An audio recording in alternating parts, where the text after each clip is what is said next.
The morning Lydia Hart's freedom began to slip away. The sky over Cedar Falls burned orange like infected flesh. She stood in the cramped back room of St. Catherine's Church, staring at her reflection in a cracked mirror someone had propped against the wall. The dress they had given her was cream-colored cotton, simple and cheap, the kind used to bury those whose families could afford nothing better. It hung loose around her shoulders. She had lost weight in recent days, unable to keep food down since the banker's men had come to her door with papers declaring her father's debts now belonged to her. A young woman in her early 20s, never been kissed, about to be sold. The other women in the room did not speak. There were 4 of them, pressed together in a space meant for storing hymnals and sacramental wine. Lila Brooks sat in the corner, arms wrapped around her knees, rocking slightly. She was still so young, barely more than a girl. Her father had gambled away their farm in a poker game Victor Langford's men had probably rigged. Lian Chen stood near the window, perfectly still, staring out at the mountains as if memorizing them. She had come west with her husband to open a laundry.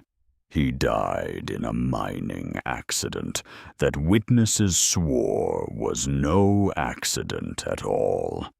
And then there was Rose Donnelly, a woman whose foe had been hardened by the frontier, chain-smoking hand-rolled cigarettes she had bummed off the church custodian. "They're filling up out there," Rose said, blowing smoke toward the ceiling. "Looks like half the territory showed up." Lydia's hands were shaking. She pressed them flat against her stomach, trying to will them steady. How many men? 12, maybe. Hard to tell. Most of them looked like they had crawled out from under rocks. Rose took another drag.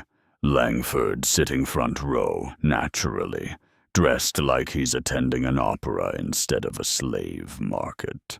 "Don't call it that," Lila whispered. Rose looked at her.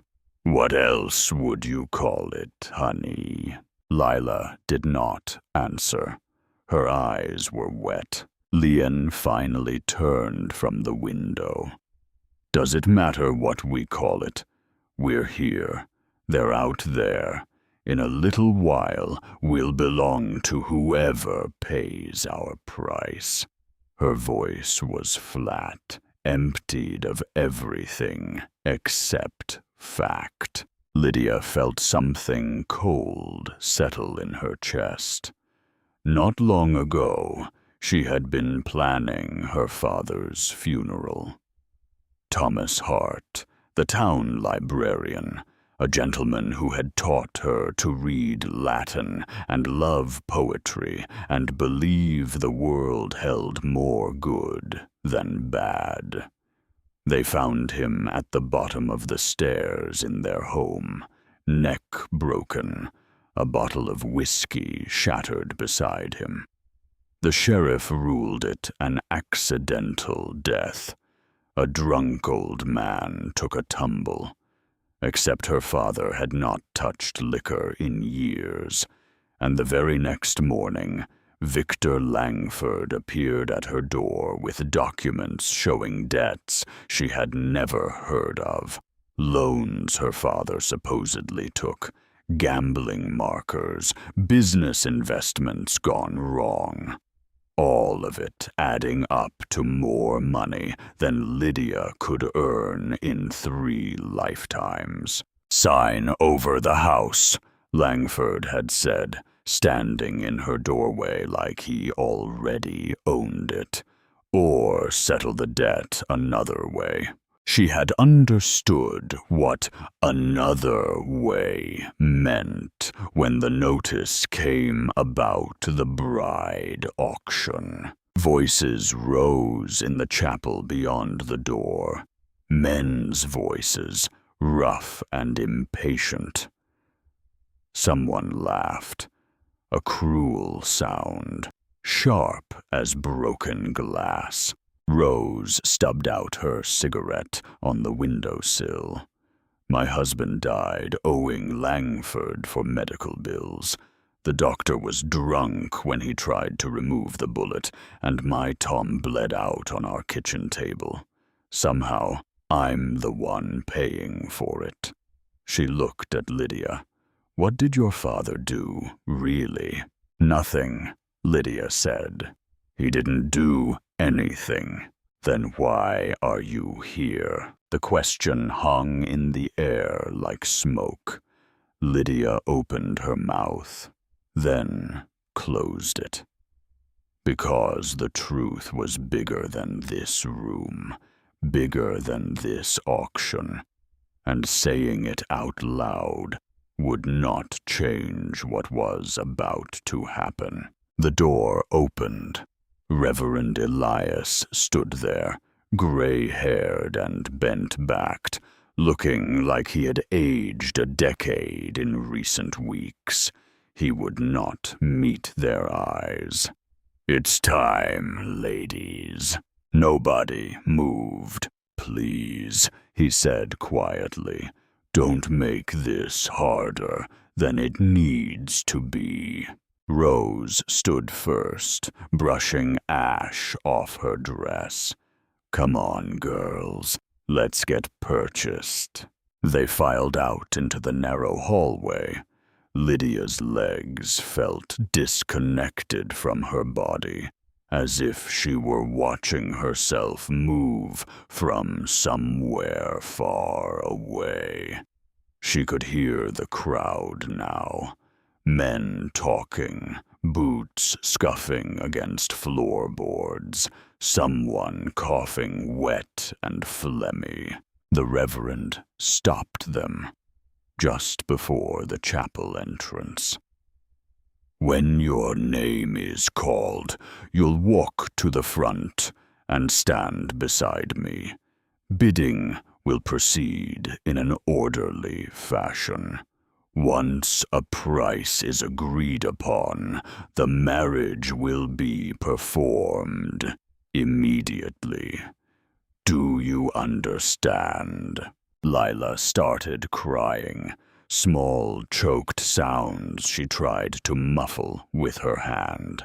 I said, "Do you understand?" "Yes," Leon said. "Yes," Rose echoed. Lydia nodded, not trusting her voice. The Reverend pushed open the door, and sound crashed over them.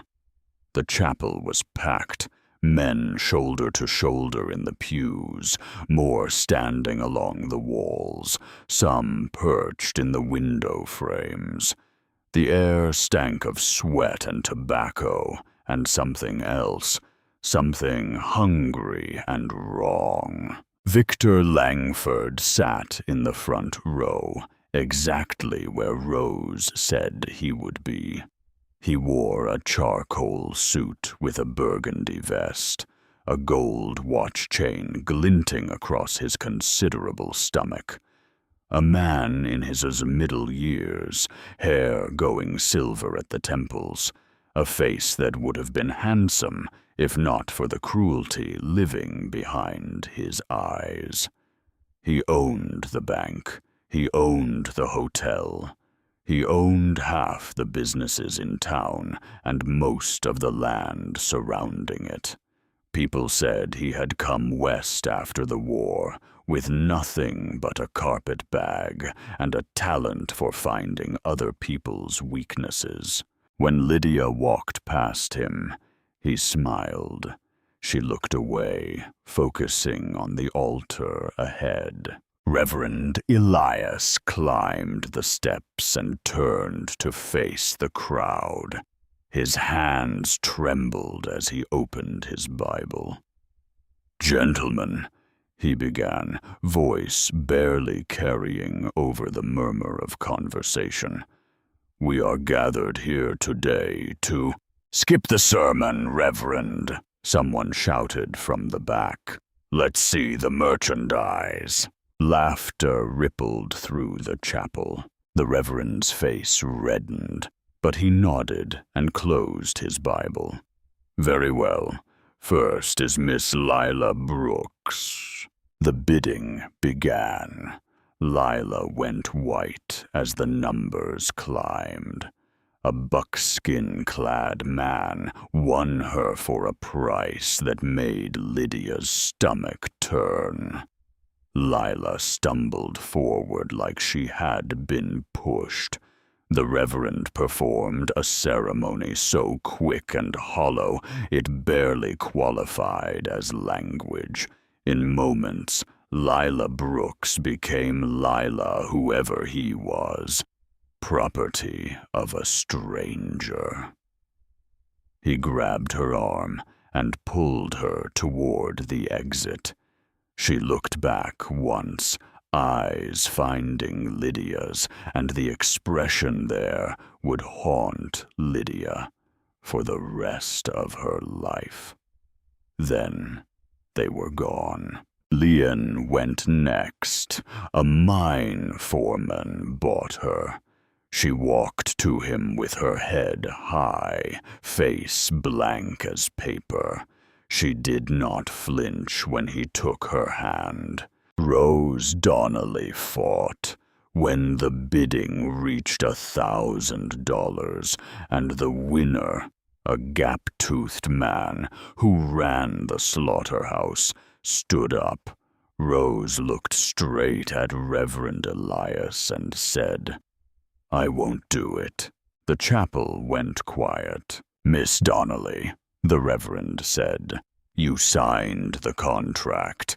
The debt must be—" "I don't care what I signed. I won't marry that man." The slaughterhouse owner laughed. "Don't matter if you will or won't, sweetheart. I paid for you." Rose spat at his feet. What happened next happened fast. Two of Langford's men moved from the walls, grabbed Rose by the arms, and dragged her toward the slaughterhouse owner. She screamed and kicked, connecting her boot with one man's knee hard enough to make him curse. But there were too many of them, and Rose was alone. Within seconds, she was standing beside her new husband, whether she wanted to be or not. The Reverend rushed through the vows. Rose's husband kissed her hard enough to bruise, and when she tried to pull away, he held the back of her head and kept kissing her until the men in the crowd started hooting. Lydia tasted bile. Then it was her turn. "Miss Lydia Hart," the Reverend announced, and his voice broke on her name. He had known her father. They had played chess together every week for years. Outstanding debt of $3,000. The crowd noise changed, became sharper, more focused. 3,000 was more than most of these men would see in years. "Bidding starts at 5,000, Langford said. He did not stand, did not raise his voice, just said it calm and clear, like he was ordering breakfast. Silence crashed through the chapel. Lydia's vision tunneled. She stared at Langford, and he stared back, that same slight smile on his face. This was what he had wanted all along. This whole sick theater had been arranged just so he could sit there and buy her in front of everyone. $5,000, the Reverend repeated weakly. Do I hear? That's not a bid, someone said.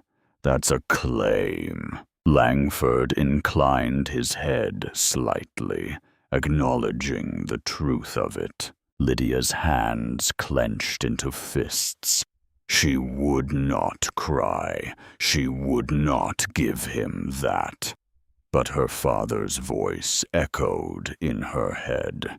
Be brave, Liddy girl.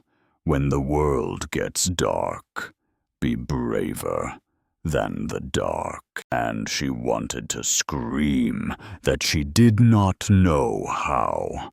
Did not know what brave looked like when you were standing in a church being sold to the man who had probably murdered your father. Going once, the Reverend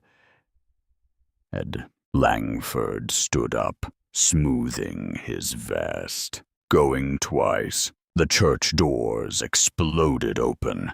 The sound was like cannon fire, wood slamming against stone so hard the building shook.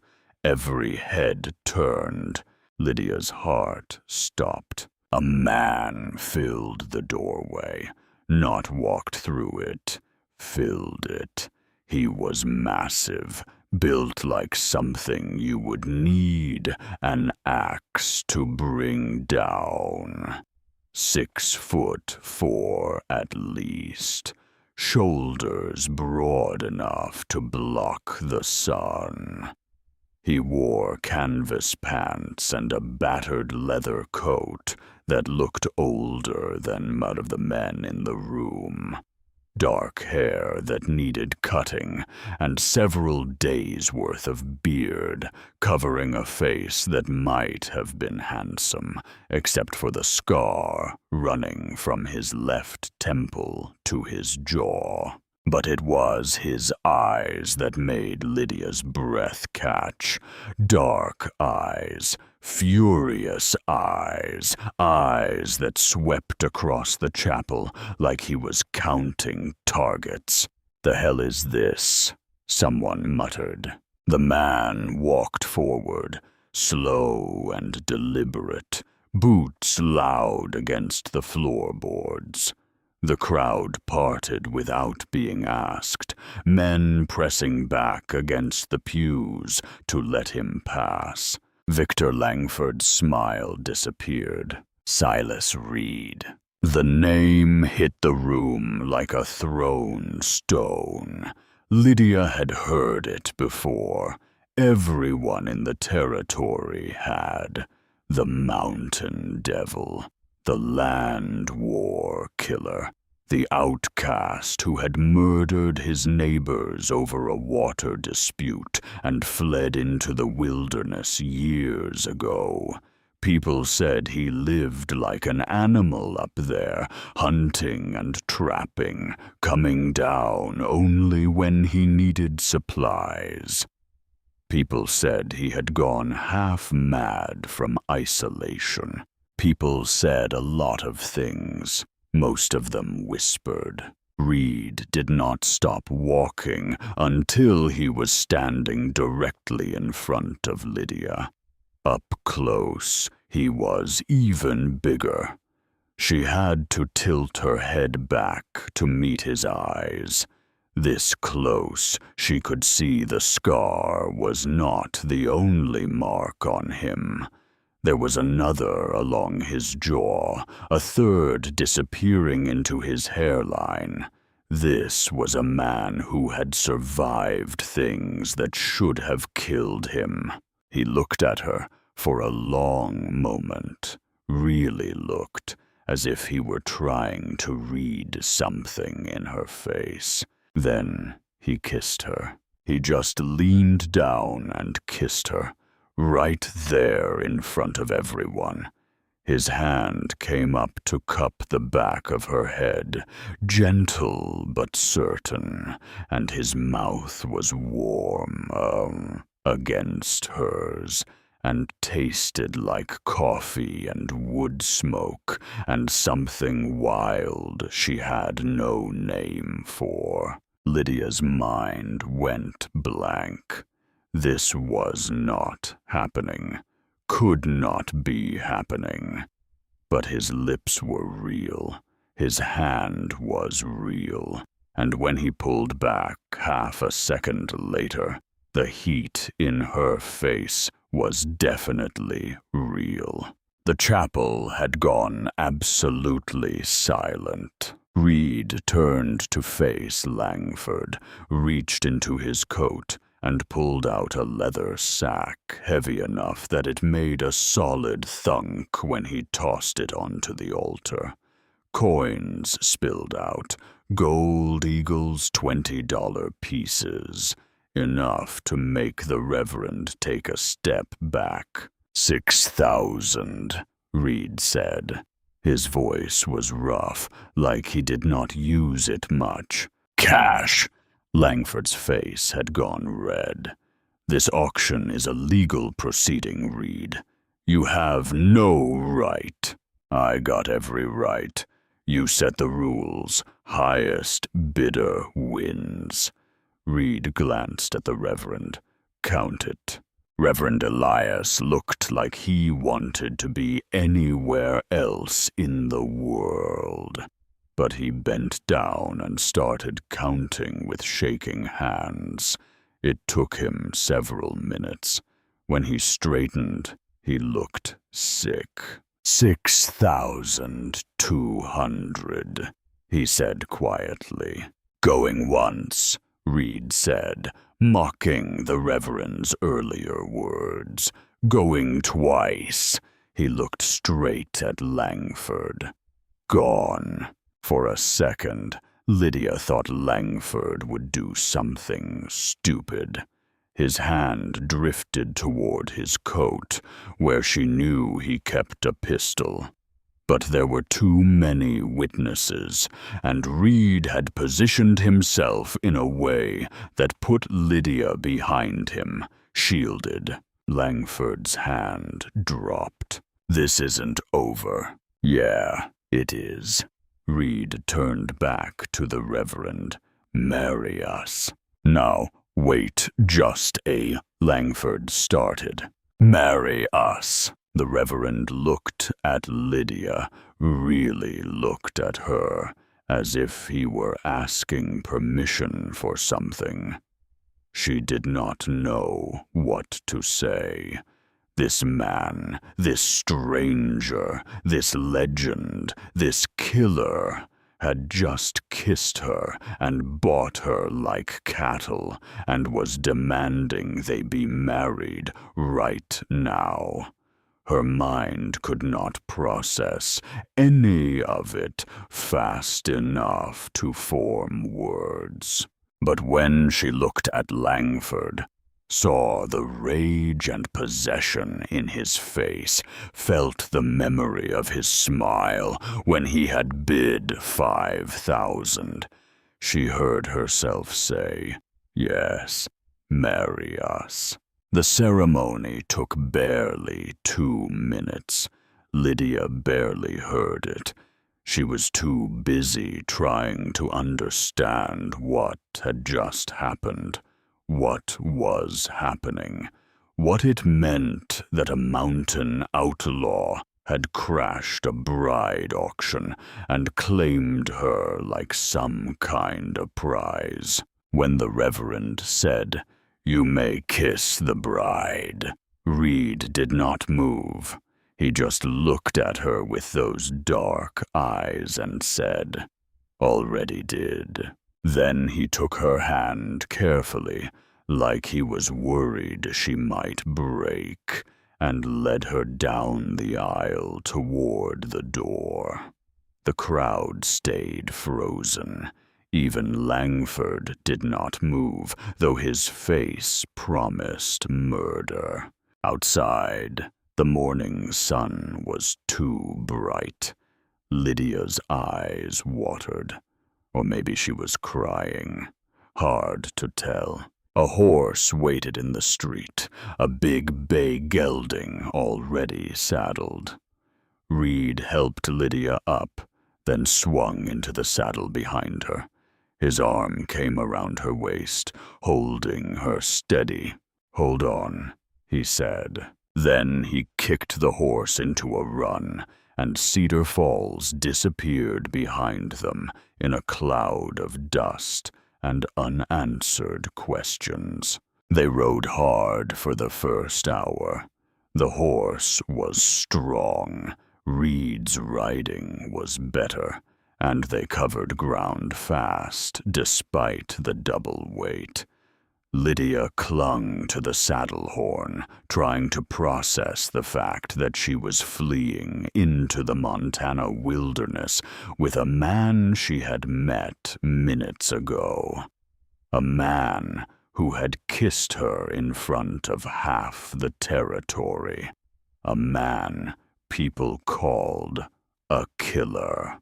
The adrenaline started wearing off around the time they left the main road. Her hands were cramping from gripping the saddle. Her ribs hurt where Reed's arm held her steady, and her mind kept circling back to one question. Why? Why her? Why today? Why walk into that church and throw away $6,000 on a woman he did not know? "We need to talk," she said. "Later. Now." Reed did not slow the horse, but she felt something change in how he sat. "You want to talk, or you want to get far enough away? They can't follow us today." Lydia looked back. The road behind them was empty, but that did not mean much. "How far are we going?" "Far enough." "That's not an answer. It's the only one you're getting right now." Anger spiked through her fear. "You can't just... You don't get to..." She twisted in the saddle, trying to see his face. "You bought me. Like a horse, like property, and now you're dragging me into the mountains without even telling me why." Reed's jaw tightened. "Would you rather I left you there?" "I'd rather have a choice." "You made your choice when you said yes to the Reverend." "That wasn't a choice. That was..." She stopped. Because what had it been? Desperation. Instinct. The split-second calculation that being owned by a stranger was better than being owned by Victor Langford. Reed slowed the horse to a walk. They were climbing now, following a trail that wound through dense pine forest. The air had turned cooler, sharper. "Listen," he said, and his voice was quieter now. "Careful.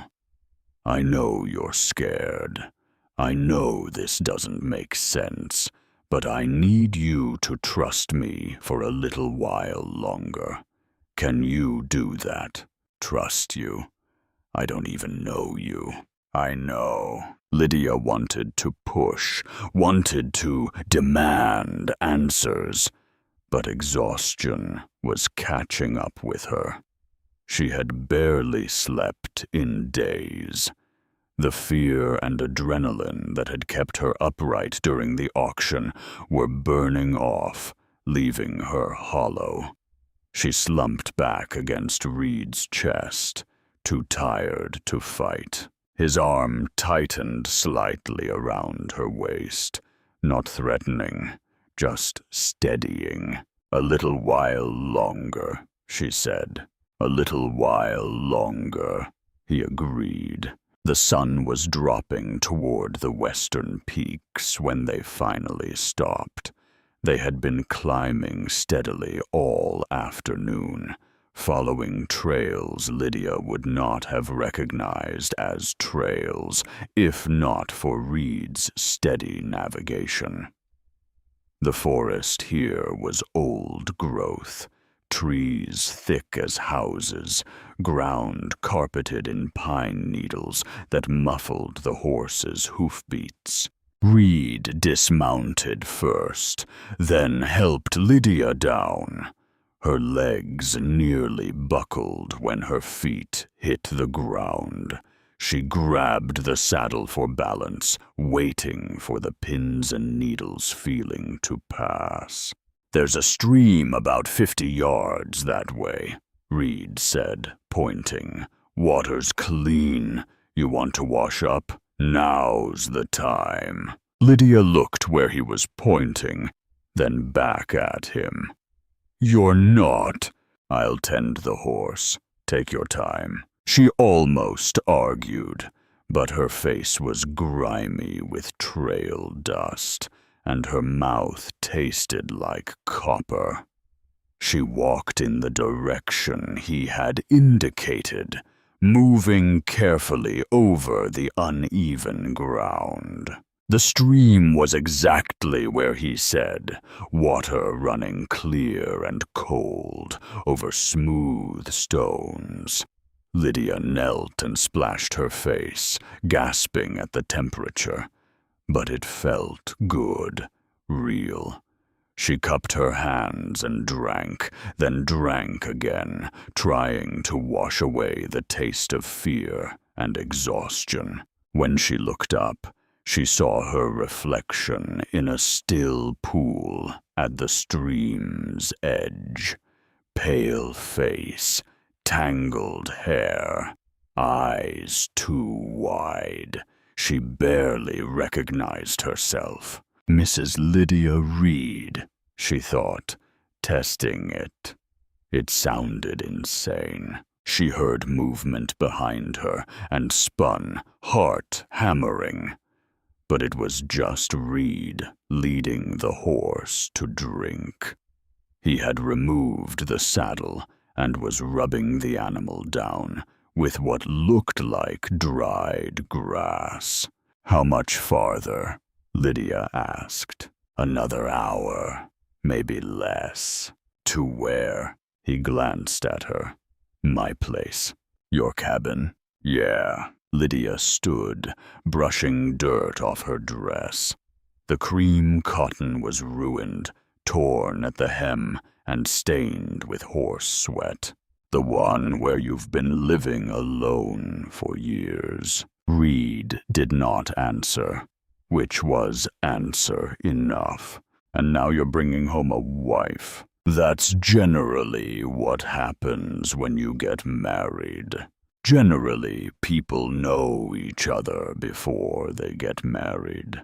He straightened, meeting her eyes across the stream. "You want to know why I did it?" "Yes." For a long moment he just looked at her. Then he said, "Your father was Thomas Hart." Lydia's breath caught. "You knew him." "Met him once. I came down to town for supplies, and he was the only person who'd speak to me. Sold me books, asked if I was eating right, told me isolation would kill me slower than any bullet." "That sounds like him," Lydia said softly. "He was a good man, and I heard what happened.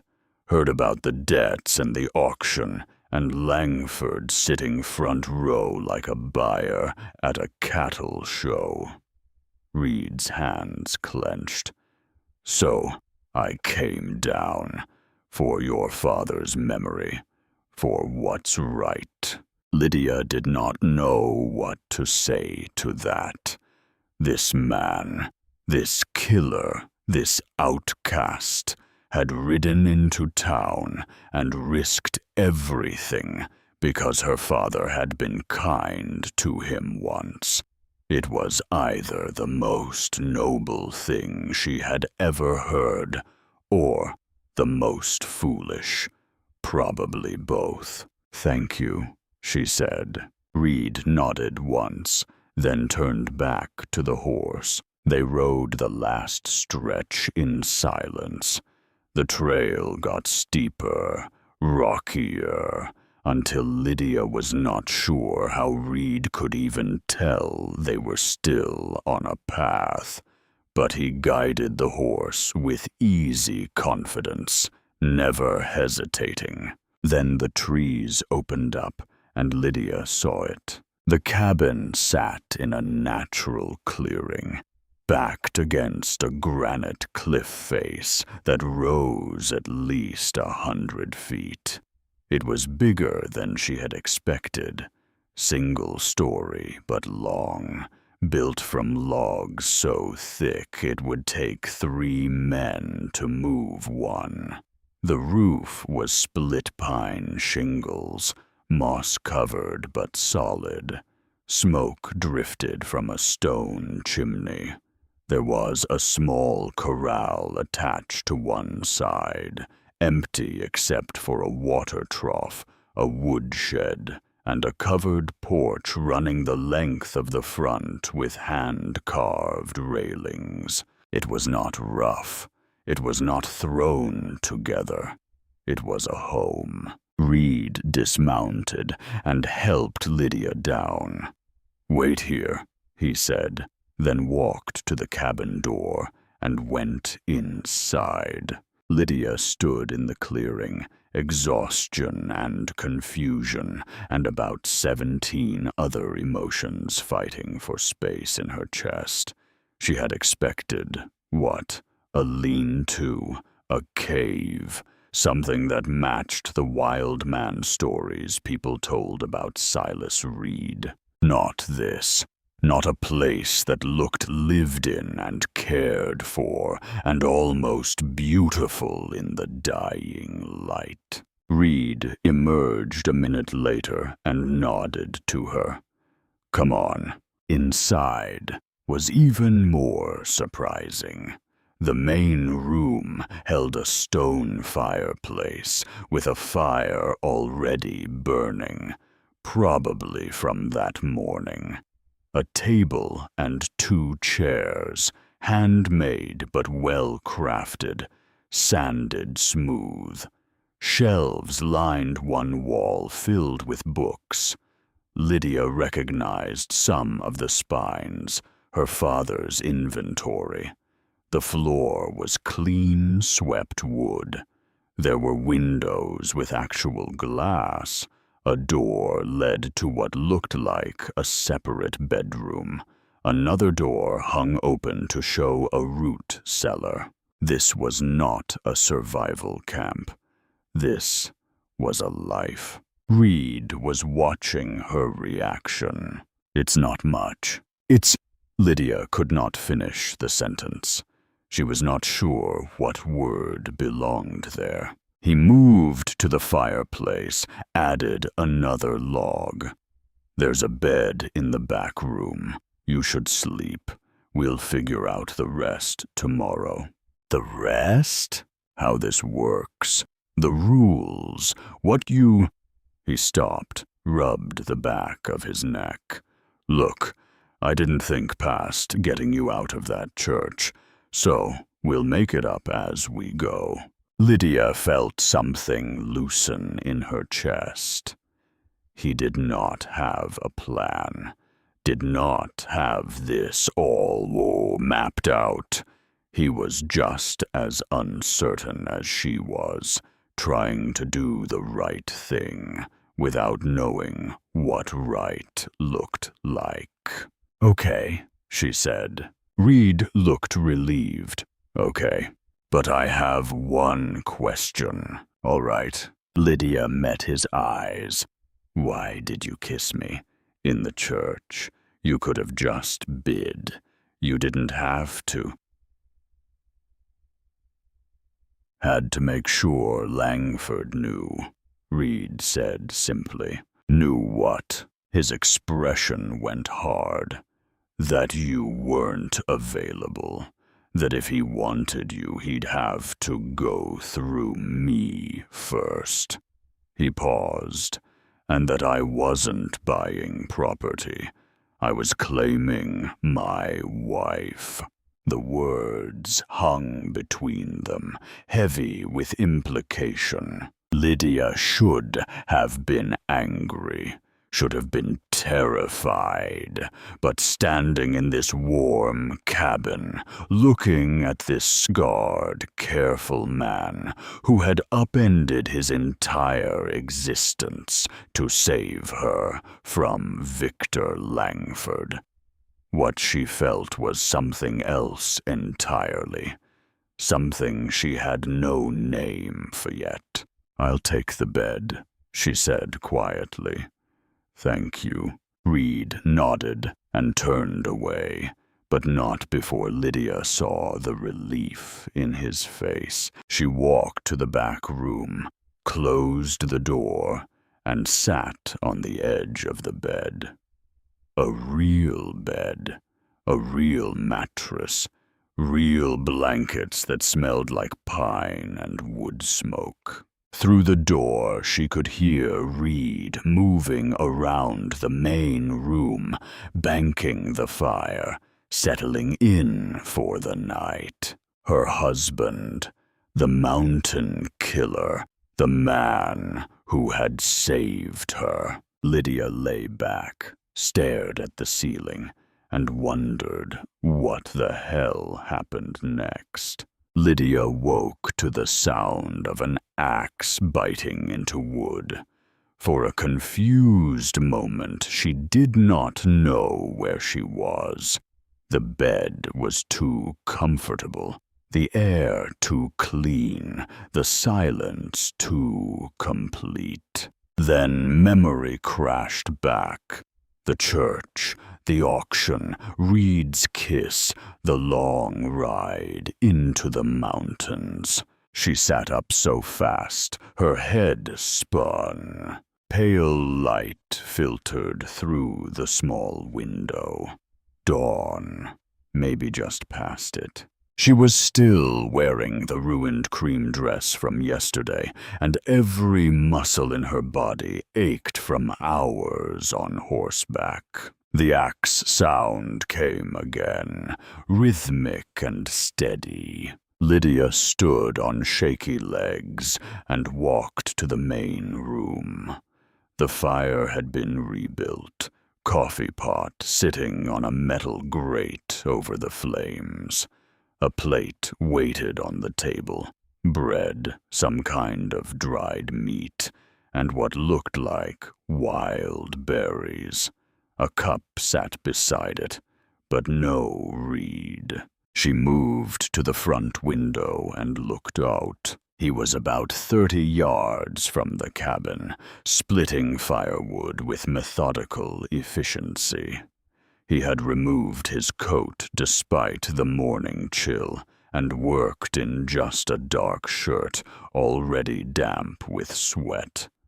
Even from this distance, she could see the play of muscle across his shoulders each time he brought the eye down.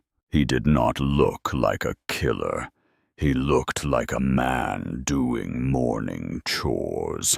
Lydia poured herself coffee, black, strong enough to strip paint, and sat at the table.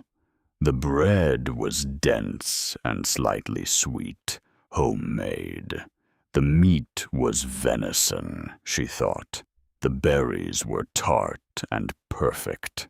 She was halfway through the meal when the door opened and Reed came in carrying an armload of split wood. He saw her at the table and stopped. "You're up. Hard to sleep through all that chopping."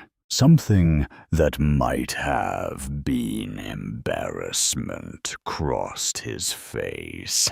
"Sorry, wanted to get it done before the day heated up." He stacked the wood beside the fireplace with careful precision, then brushed bark chips off his shirt. When he turned back, he seemed uncertain what to do with his hands. Lydia took a sip of coffee. "This is good.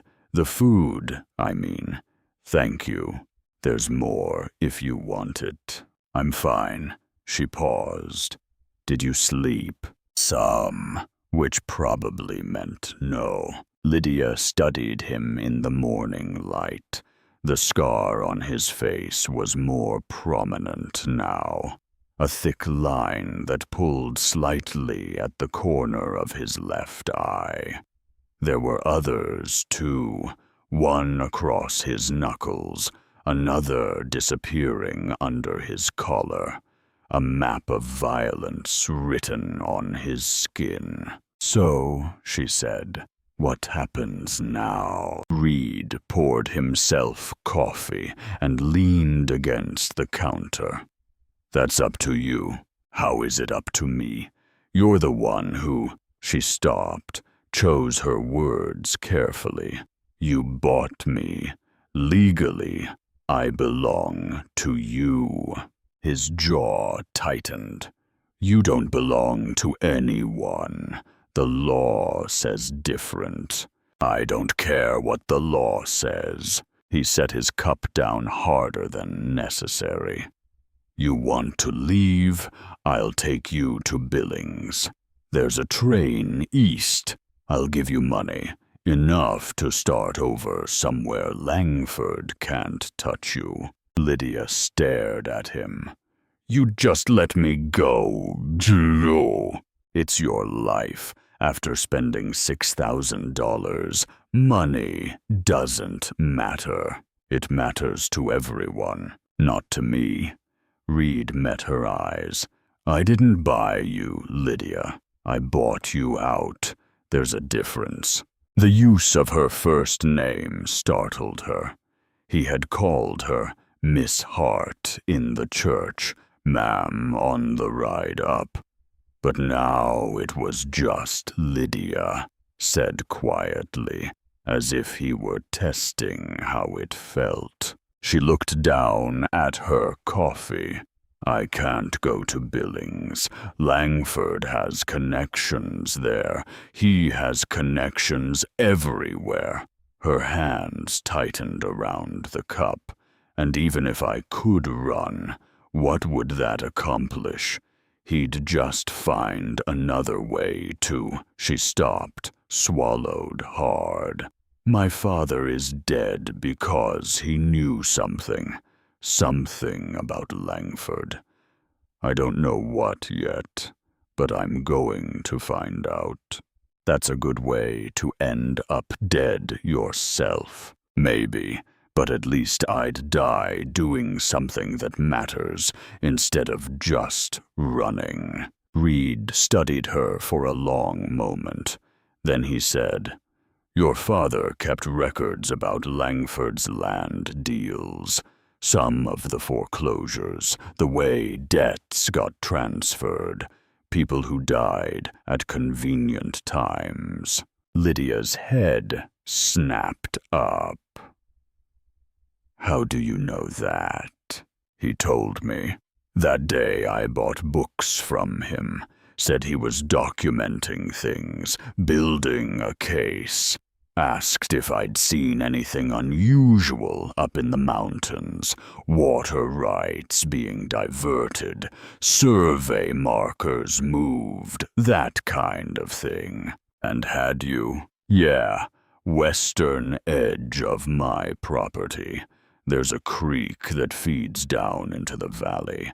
About 4 years ago, somebody tried to dam it. I tore the dam out 3 times before they stopped trying." He paused. "Your father said it fit a pattern. Langford controlling water access, forcing people to buy from his wells or lose their crops." Lydia felt her pulse quicken.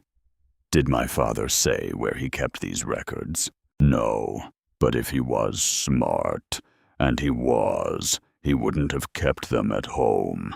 Too risky. Then where? Reed shook his head. That's your mystery to solve. But if you're serious about going after Langford, you need to understand what you're up against. He's not just greedy. He's dangerous. People who get in his way have a habit of dying in accidents. Like my father, like a lot of people. Lydia set her cup down and stood. Then I need to learn how to not die. Can you teach me that? Reed's eyebrows rose. Teach you what, exactly? How to survive. How to shoot. How to fight. How to... She gestured at the cabin, the forest beyond.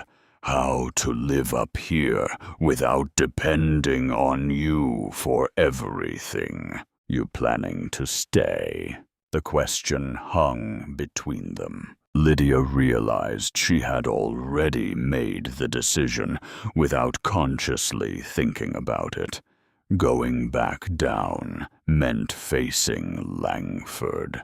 Running east meant abandoning her father's memory. But staying here, learning from Reed, becoming strong enough to fight back. Yes, she said, I'm staying, if that's all right with you. Something shifted in Reed's expression. Relief, maybe, or something deeper that Lydia did not have a name for yet. It's all right with me, he said quietly. The first lesson started an hour later. After Lydia had changed into clothes, Reed scrounged from somewhere in the cabin. Canvas pants that had to be rolled at the ankles, a wool shirt 2 sizes too big, and a belt cinched tight enough to keep everything in place. She looked ridiculous, but she could move. Reed led her to a clearing about 100 yards from the cabin. He had set up a row of tin cans on a fallen log. You ever fired a gun? He asked. Once. My father taught me when I was 12. I shot a rifle and nearly broke my shoulder. Yeah, that happens. Reed pulled a revolver from his belt. A Colt Peacemaker that looked well used but maintained.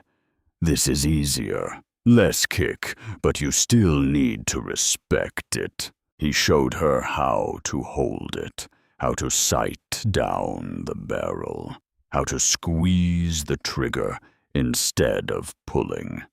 His hands guided hers, adjusting her grip. And Lydia tried not to think about how warm they were, or how close he was standing. Breathe out slow, he said. Fire between heartbeats. She did. The gun barked louder than she expected, and the recoil snapped her wrist back. The shot went wide, nowhere near the cans. Again, Reed said. She fired 5 more times and missed every shot. Frustration burned in her chest. This is useless. I can't. You're anticipating, flinching before you fire. He moved behind her, arms coming around to steady her hands. Stop thinking about the noise. Focus on the target. Lydia tried to focus, but it was hard with Reed's chest pressed against her back, his breath warm against her ear. She fired again.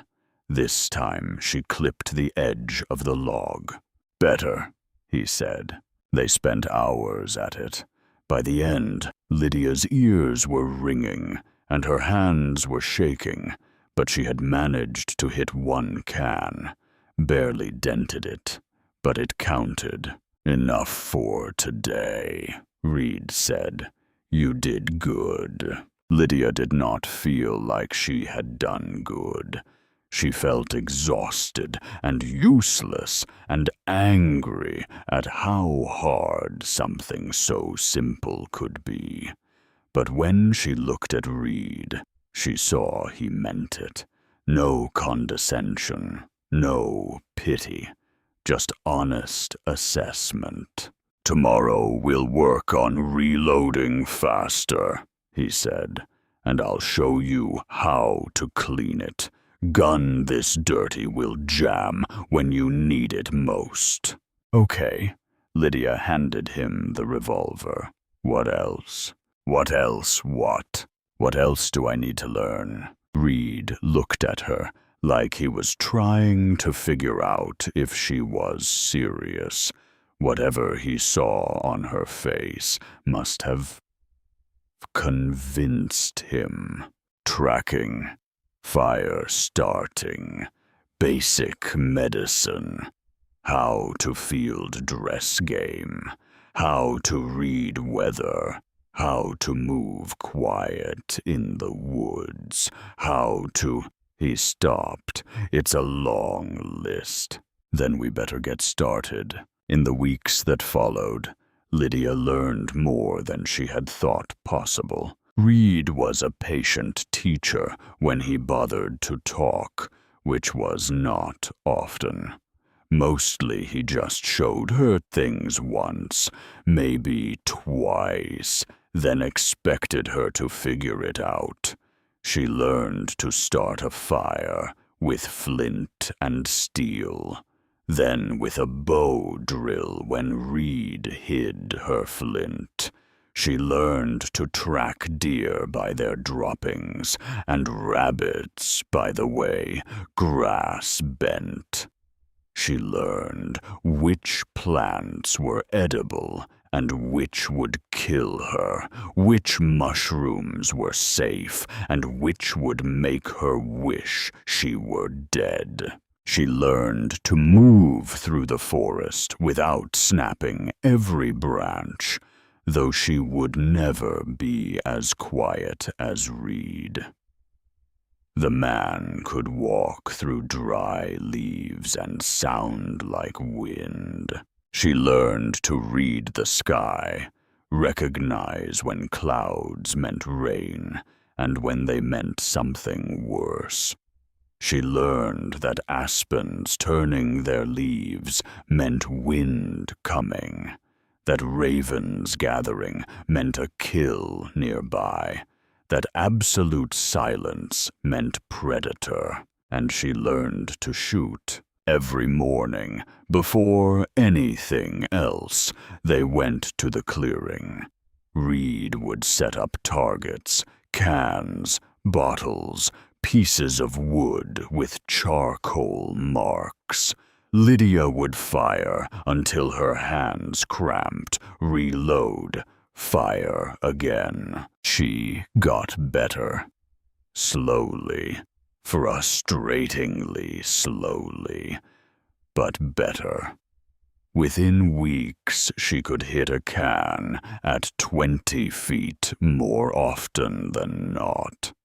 Soon after, she could do it with a rifle too, though the recoil still made her shoulder ache. "You're thinking too much," Reed said one morning, watching her miss 3 shots in a row. "It's not about perfect form. It's about making the shot when it matters." "How am I supposed to do that?" "Stop practicing on targets. Start hunting." That afternoon, he took her into the deep woods. They moved slowly, Reed reading signs Lydia was just starting to recognize. Deer tracks in the soft earth, fresh scat, branches stripped of bark where a buck had rubbed his antlers. They found the deer an hour later, a young buck drinking from a creek. Reed handed Lydia the rifle without a word. Her hands were shaking. This was not a tin can. This was a living thing, with a heartbeat and breath, and eyes that would go empty if she pulled the trigger. "I can't do it," she whispered. "Yeah, you can. It's different. It's food. It's survival." Reed's voice was quiet but firm. "You want to make it up here. You need to understand what that costs." Lydia raised the rifle, sighted down the barrel like he had taught her. The buck's head came up, sensing something wrong. In another second, it would bolt. She fired. The buck dropped, clean shot through the neck, dead before it hit the ground. Lydia lowered the rifle, feeling sick. "Good shot," Reed said. "Quick death, that matters." He taught her to field dress it right there, showed her how to open the body cavity without puncturing the organs, how to remove the heart and liver and kidneys. It was messy and horrible, and by the end, Lydia's hands were red to the wrists. But that night they ate venison steaks cooked over the fire, and Lydia understood something she had not before. Death fed life up here. There was no room for squeamishness, no space for guilt. You survived or you did not. And surviving meant making hard choices. The cabin became familiar. Lydia learned its rhythms, how the floorboards creaked near the fireplace, how wind whistled through the gap under the door, how morning light hit the table at exactly the right angle for reading. She learned that Reed woke before dawn every day and spent an hour just sitting on the porch with coffee, watching the forest wake up. She learned he carved things when he could not sleep, small figures, animals mostly, that he would leave scattered around the cabin like he had forgotten about them. She learned he was kind in ways that surprised her. When she struggled to chop firewood, he showed her the trick to finding the grain. When she burned dinner, again, he just ate it without comment and taught her how to season cast iron properly. When she woke, gasping from nightmares about the auction, the church, Langford's smile, he would call out from the main room, "You all right?" And when she said yes, he would leave it alone. Would not push. They developed a routine. Mornings were for shooting and physical training. Afternoons for practical skills. Cooking, preserving food, maintaining equipment. Evenings they would sit by the fire. Sometimes Reed would read, books he had collected over the years. Sometimes Lydia would read aloud, and he would listen while carving. Sometimes they just sat in comfortable silence, too tired for words. One night, weeks in, Lydia found herself studying him across the firelight. He was working on a carving, something that looked like a wolf. Concentration making him look younger than his years. "Can I ask you something?" she said. "Sure. What really happened years ago? The land war everyone talks about." His hand stilled. For a long moment she thought he would not answer. Then he set the carving aside. I had a ranch, he said. Small operation, but it was mine. My wife Elena and I built it from nothing. We had a daughter, Clara. She was 4.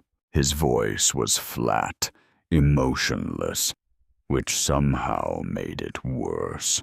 The land bordered Langford's holdings. There was a dispute about water rights. A creek ran through my property that fed into his. He wanted to dam it, control the flow. I said no. Lydia's chest tightened. She knew where this was going. His men came at night, set fire to the barn first. When I ran out to stop it, He stopped, breathed carefully. Elena got Clara out of the house, tried to run for the tree line. They shot her in the back. She fell on top of Clara, tried to cover her. Another pause. Didn't matter. I'm sorry, Lydia whispered. I killed 3 of them that night, wounded 2 more. Would have killed them all if I could have. He looked at her. That's why I'm wanted. Not for defending my land, for shooting the men who murdered my family. But They attacked you first. That's self-defense. Langford had witnesses who said different, had a judge who ruled in his favor, had enough money to make sure I hung if they ever caught me. Reed's hands clenched. So I ran, came up here, built this place, and I stayed because going down meant dying, and I wasn't ready to die yet. Wasn't sure what I was living for, but I wasn't ready to stop. Lydia understood now. The isolation, the careful discipline, the way he had built this cabin like a fortress against the world. He was not just hiding. He was surviving in the only way he knew how. Your father's kindness meant something, Reed said quietly. Nobody treated me like a person in years. Then this old librarian sells me books and asks if I'm eating right, like I'm somebody worth worrying about. He met her eyes. When I heard what Langford was doing to you, I had to. You saved me, Lydia said. Maybe. Or maybe I just needed to save someone. Couldn't save Elena, couldn't save Clara, but I could save you. His voice roughened. Selfish, probably. I don't think it's selfish to care. You didn't see me that night. What I did. What I'm capable of. Lydia thought about that. About the violence he carried. The scars inside and out. I've seen what Langford's capable of. I've seen what men do when they think they own the world. And I know which one I'd rather have watching my back. Reed looked away, but not before she saw something raw in his expression. Gratitude, maybe. Or relief that she had not flinched. They did not talk about it again. But something changed between them after that night. The careful distance they had maintained started to close. Not physically. They still slept in separate rooms, still moved around each other with deliberate space. But in other ways, Lydia started to notice things. The way Reed's eyes tracked her when she moved through the cabin, making sure she was safe. The way he would leave coffee warm when he knew she would sleep late. The way he smiled, rare and quick, when she managed something he had taught her. And she started to notice her own reactions. The way her pulse jumped when his hand brushed hers, passing the water bucket. The way she looked for excuses to be near him. The way she had caught herself watching him sleep one morning, studying the lines of his face in the early light, and wondering what it would feel like to. She shut that thought down fast. This was survival. Partnership. Maybe friendship. Nothing more. Except it was starting to feel like something more. The attack came on a morning not long after Lydia arrived. She was inside the cabin, attempting to repair a tear in one of Reed's shirts. Her sewing was terrible, but improving, when she heard the horse scream. Not whinny. Scream. She dropped the shirt and ran for the door. Reed was already moving from the woodshed, rifle in hand. His bay gelding was in the corral, eyes white with terror, backing against the far fence. Then Lydia saw what had spooked it. The bear was massive, grizzly, probably 800 pounds, standing on its hind legs at the corral fence. Its fur was patchy, ribs showing through in places. This was an old bear, maybe sick, definitely desperate. Reed raised the rifle. "Get inside, now." Lydia did not move. "You can't kill it from there. The angle's wrong. It'll just wound it and make it angry." "Lydia, I'm not arguing. I'm right." The bear dropped to all fours, testing the corral fence with one massive paw. The wood creaked, but held. For now, Reed swore under his breath. "All right, I'm going to circle around, get a clear shot from the side. You stay here. If it comes at you, shoot for the head, and pray."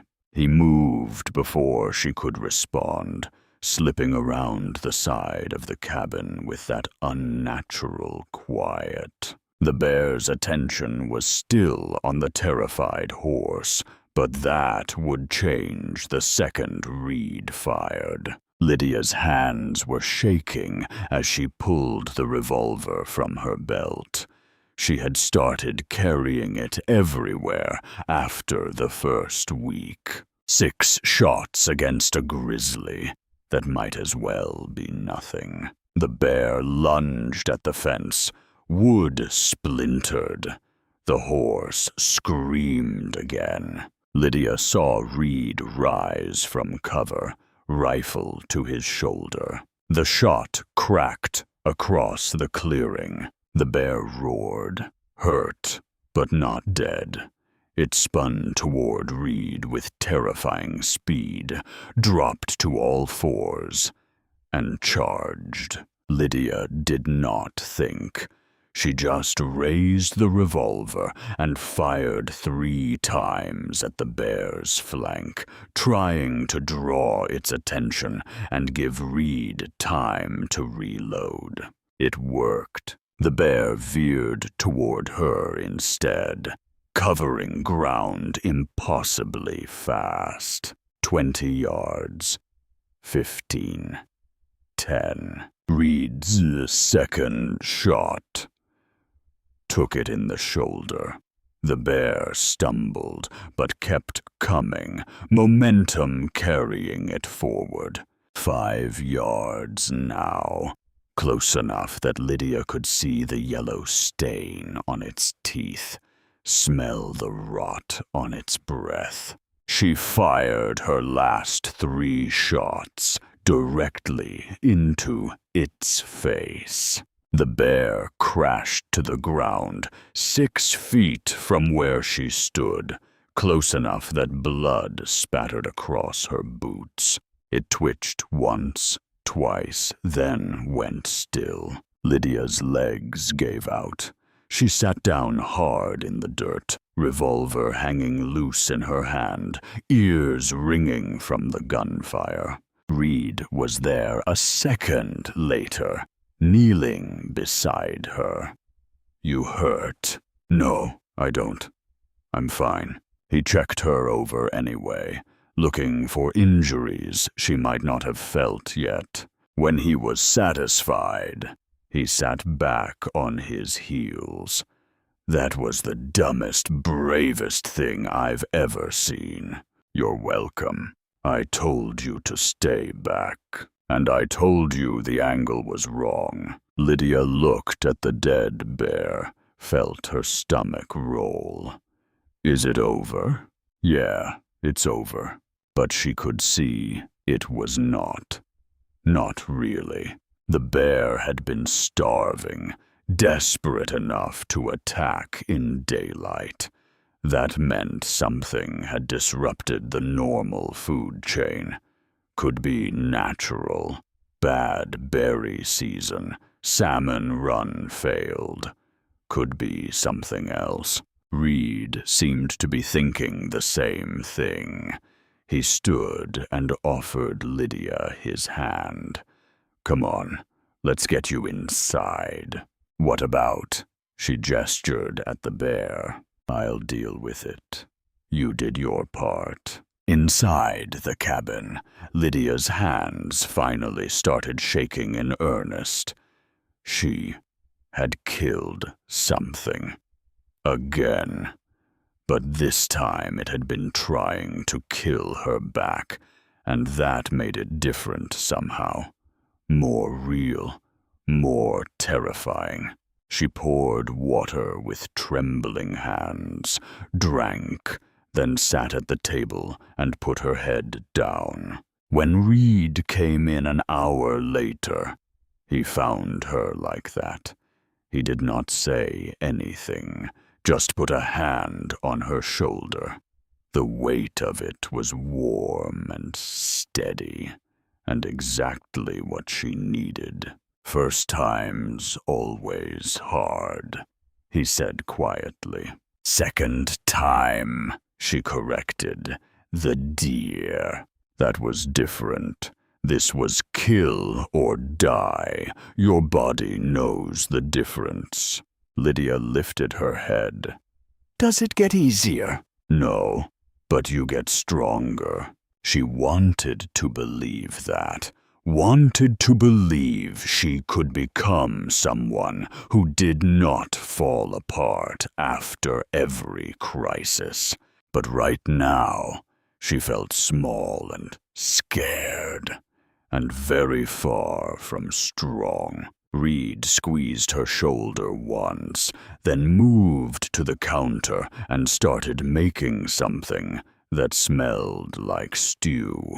They ate in silence, and afterward, Lydia fell into bed fully clothed and slept for what felt like forever. When she woke, she found fresh coffee waiting, and a note on the table in rough handwriting. "Proud of you." She folded the note carefully and tucked it in the pocket of her father's copy of Whitman, the one book she had managed to grab before leaving Cedar Falls. Then she went outside and practiced shooting until her hands did not shake anymore. That night, they sat on the porch in the cooling darkness. Stars were coming out, more than Lydia had ever seen. The sky up here was different, clear, deeper, like you could fall up into it. I found something, she said, in the cabin behind the books. Reed went very still. What kind of something? Letters, hidden in a gap between the logs, from a bank clerk named Thomas Morrison. He worked for Langford. Worked. Past tense.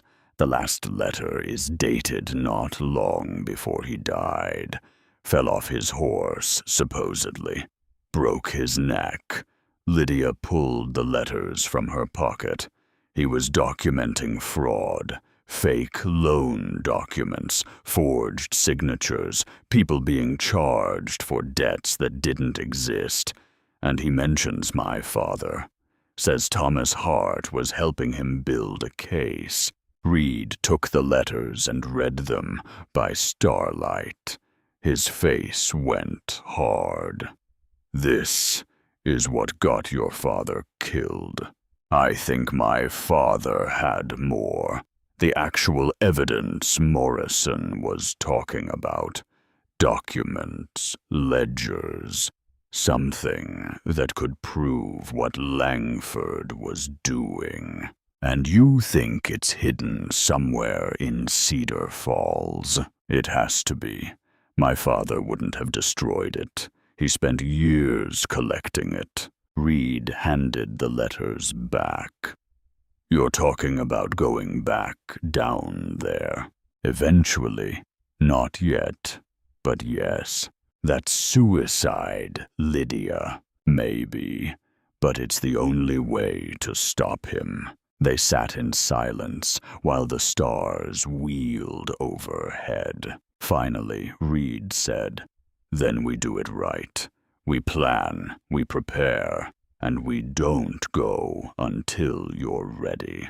We? You think I'm letting you walk into that alone? Lydia's throat tightened. You'd risk that, going back down after all this time. I'm already risking it. Married you in front of half the territory, remember? Langford's not going to forget that. He's probably already sent men looking for us. Reed looked at her. We're in this together now. Like it or not. I like it, Lydia said quietly. Reed smiled. Just a little. In the darkness, it made him look younger, less haunted. Then we train harder, he said, because when we go down, we're going to burn Langford's empire to the ground and walk away alive. Both of us. Lydia believed him, and for the first time since her father died, she felt something other than fear and grief. She felt ready. They spent the next stretch of time preparing for war. Reed built a second gun platform on the north side of the cabin, concealed behind stacked firewood, but offering clear sight lines down the main approach trail. He showed Lydia how to reload in darkness, how to estimate distance without thinking, how to shoot while moving. She practiced until her fingers bled, and then practiced more. He taught her to set traps, not the kind that killed animals, but the kind that warned you when something human was coming. Tripwires to tin cans filled with pebbles, false trails that led into box canyons, marks on trees that looked natural but told you which direction someone had passed. You're preparing for a siege, Lydia said one afternoon, watching him reinforce the cabin's window shutters with iron bars he had forged himself. I'm preparing for reality. Langford's had time to get angry. Anger makes men stupid. but it also makes them dangerous. Lydia could not argue with that. She had been having nightmares about the banker, his smile in the church, the possessive way he had looked at her, the cold certainty in his eyes that she belonged to him. Men like that did not accept defeat. They just got creative about revenge. But the waiting was eating at her. Every day that passed felt like time wasted, justice delayed. Her father's killer was down in Cedar Falls living free, while she hid in the mountains learning to shoot. "I want to go back," she said one night. They were cleaning rifles by lamplight, a routine that had become almost meditative. Not permanently, just to look, see if I can find where my father hid the evidence. Reed did not look up from the gun he was oiling. Too risky. Everything's risky. Staying here is risky. Different kind of risk. You go down there, Langford will know within an hour. He's got eyes everywhere. Then I'll be careful. Careful. Doesn't matter when you're outnumbered 50-1. He set the rifle aside and met her eyes.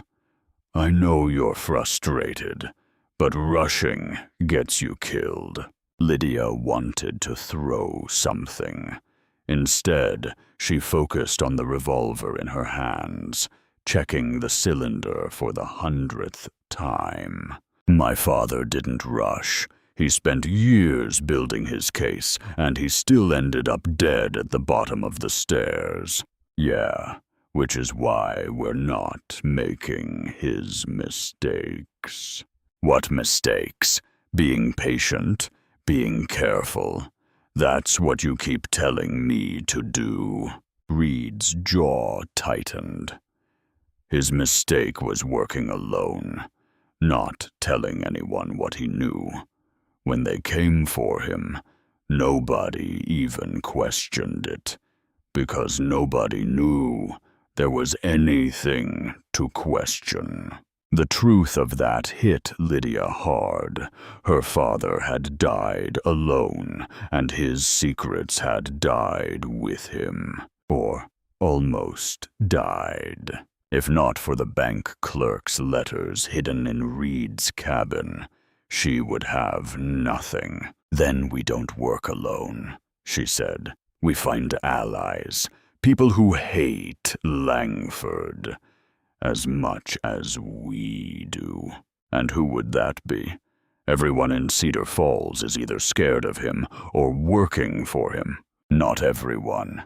Rose Donnelly fought back at the auction. Lila Brooks didn't want to be there. Lian Chen. She stopped. What happened to them, the other women? Reed looked uncomfortable. "I heard things when I went down for supplies last month." "What things?" "Lila Brooks ran away from her husband after a couple weeks. Nobody knows where she went. Rose Donnelly's husband died in a bar fight, stabbed by someone who disappeared before the sheriff could investigate. And Lian Chen burned down her husband's mine office and left town." Lydia felt something fierce and glad rise in her chest. "So they fought back, or they got lucky. There's a difference." "Is there?" Lydia set down the revolver. "Maybe luck is just what happens when you refuse to give up." Reed studied her face for a long moment. "You've changed since that first night." "Good. I needed to change. I didn't say it was bad." His voice was quiet, just different. "You're not scared anymore." "I'm terrified all the time. I just got better at ignoring it." He smiled at that rare expression that changed his whole face. "Yeah, that's basically courage." They went back to cleaning guns, but Lydia's mind was already working. She needed information, needed to know what Langford was doing, whether he was looking for them, what his next move might be.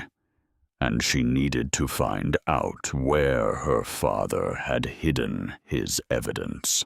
The answer came from an unexpected source. Not long after, Lydia was checking the trap lines Reed had set for small game when she heard a horse approaching. Not the careful, quiet approach of someone trying to sneak up. This was deliberate, loud enough to announce itself. She pulled the revolver and moved toward the sound, keeping to cover. Reed appeared from the other direction, rifle ready, and they converged near the main trail just as the rider came into view. It was a woman, young, maybe 19, riding a chestnut mare that looked ready to drop from exhaustion. The woman herself was not much better. Dress torn and dirty, face pale, dark circles under her eyes. Lydia stepped out from cover. Lila? Lila Brooks nearly fell off the horse. Lydia caught her, and Reed was there a second later, taking the horse's reins and helping both women toward the cabin. Inside, they got Lila settled at the table. Reed brought water, while Lydia built up the fire. Lila drank like she had been in the desert for a week, then slumped forward with her head in her hands. "I didn't know where else to go," she said, voice hoarse. "I've been riding for 2 days straight." "From where?" Lydia asked. "Billings. I got work in a hotel there, cleaning rooms. Thought I was safe." Lila looked up, and her eyes were haunted. "Langford's men came looking for me yesterday. The hotel owner told me I should probably leave before they came back." Reed swore quietly. "How'd they find you?" "I don't know. I was careful. Didn't use my real name. Didn't talk to anyone about where I came from." Lila's hands were shaking. "But they knew. They had my description. Knew about the auction. Everything." Lydia felt ice in her stomach. "Did they say what they wanted?" "They said Mr. Langford had questions about the day of the auction. About you." Lila looked at Lydia. "About whether you went willingly with Silas Reed, or if you were taken by force." "Building a case," Reed said. "Probably filed kidnapping charges. Gives them legal cover to send bounty hunters." "That's what I thought too." Lila pulled a folded paper from inside her dress. "So I stole this from the hotel desk. One of Langford's men left it there when he went to use the privy." Lydia unfolded the paper. It was a wanted poster, a crude drawing of Reed's face above text that read, "Wanted for kidnapping and murder.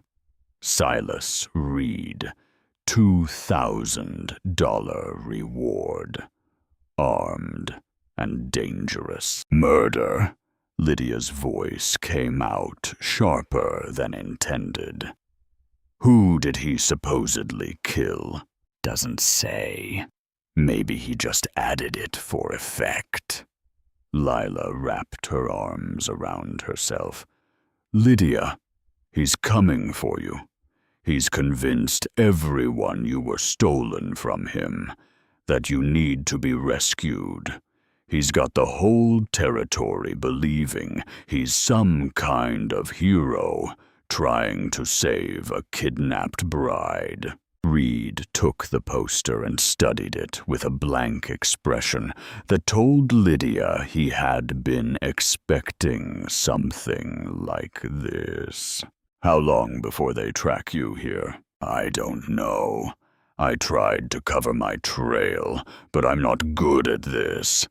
If they ask the right questions in the right towns. Lila's voice broke. I'm sorry. I shouldn't have come. I've probably led them straight to you. No. Lydia took Lila's hand. You did the right thing. We needed to know. They gave Lila the bed and told her to sleep. She was unconscious within minutes, exhaustion finally catching up with her. Reed and Lydia sat at the table in the dim lamplight, the wanted poster between them. 2,000 is enough to bring every hunter in Montana, Reed said quietly. Professional men, the kind who don't quit just because it's hard. How long do we have? A week, maybe 2, if we're lucky. He looked at her. You could still leave, take Lila, head east to Seattle or San Francisco. I'd give you enough money to... Stop. Lydia's voice was hard. I'm not leaving. We talked about this. That was before there was a price on my head. There's always been a price on your head. This is just higher. She leaned forward. Besides, this changes things. Langford's getting desperate. Desperate men make mistakes, or they get more dangerous. Both. But it means he's worried. Why else go to this much trouble? Lydia tapped the poster. He could have just let it go. Married someone else at the next auction. But instead, he's spending money on bounty hunters and wanted posters. Why? Reed thought about that. Your father's evidence. He thinks you know where it is, or he's afraid you'll figure it out. Lydia stood and started pacing. My father was methodical. If he hid something, he'd hide it somewhere meaningful, somewhere I'd think to look, but Langford wouldn't. Like where? I don't know yet. But Lila coming here, that's not an accident. That's an opportunity. She turned to face him. She worked in his house, didn't she, before the auction? Housekeeper's daughter, I think. Then she knows the layout, knows his routines, knows things we don't. Lydia felt pieces clicking together in her mind. And she's motivated. He destroyed her life. She wants payback as much as we do. She's a kid. She's a survivor. There's a difference. Reed stood and moved to the window, looking out at the darkness. You're talking about using her, putting her at risk. I'm talking about giving her a choice. Same choice you gave me. Lydia joined him at the window. You could have just handed me money and pointed me at Billings, but you didn't. You let me stay, let me learn, let me become someone who could fight back. Lila deserves the same. And if she says no, then we help her get somewhere safe, and we figure out another plan. Lydia put her hand on his arm. But I don't think she'll say no. She was right. When Lila woke the next morning, Lydia laid out the situation.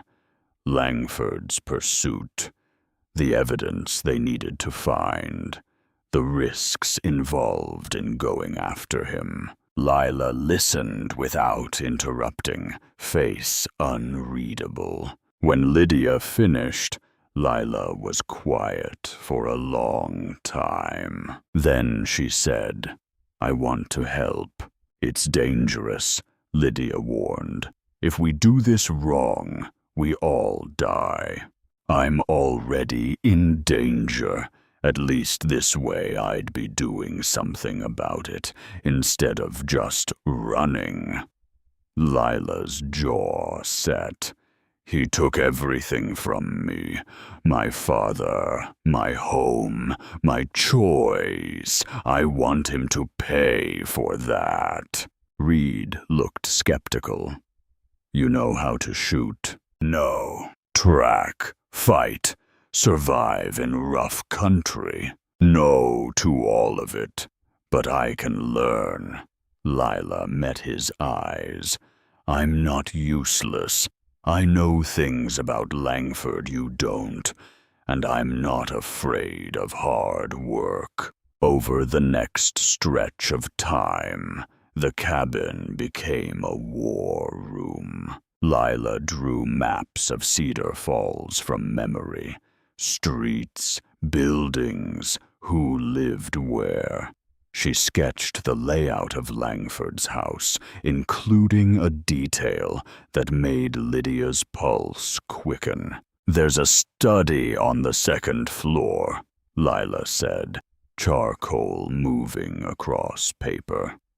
"Nobody's allowed inside except Langford and his business associates. The housekeeper tried to clean it once and got fired for it." "What's he hiding in there?" Lydia asked. "I don't know. But when I brought tea up sometimes, I'd see papers everywhere, ledgers, documents, file boxes stacked in the corners." Lydia and Reed exchanged glances. "That's where he'd keep records," Lydia said. "Evidence of the fraudulent loans, the foreclosures, everything." "Maybe," Reed said. "Or maybe it's just regular business papers. Either way, getting into that house is suicide." But Lila was shaking her head.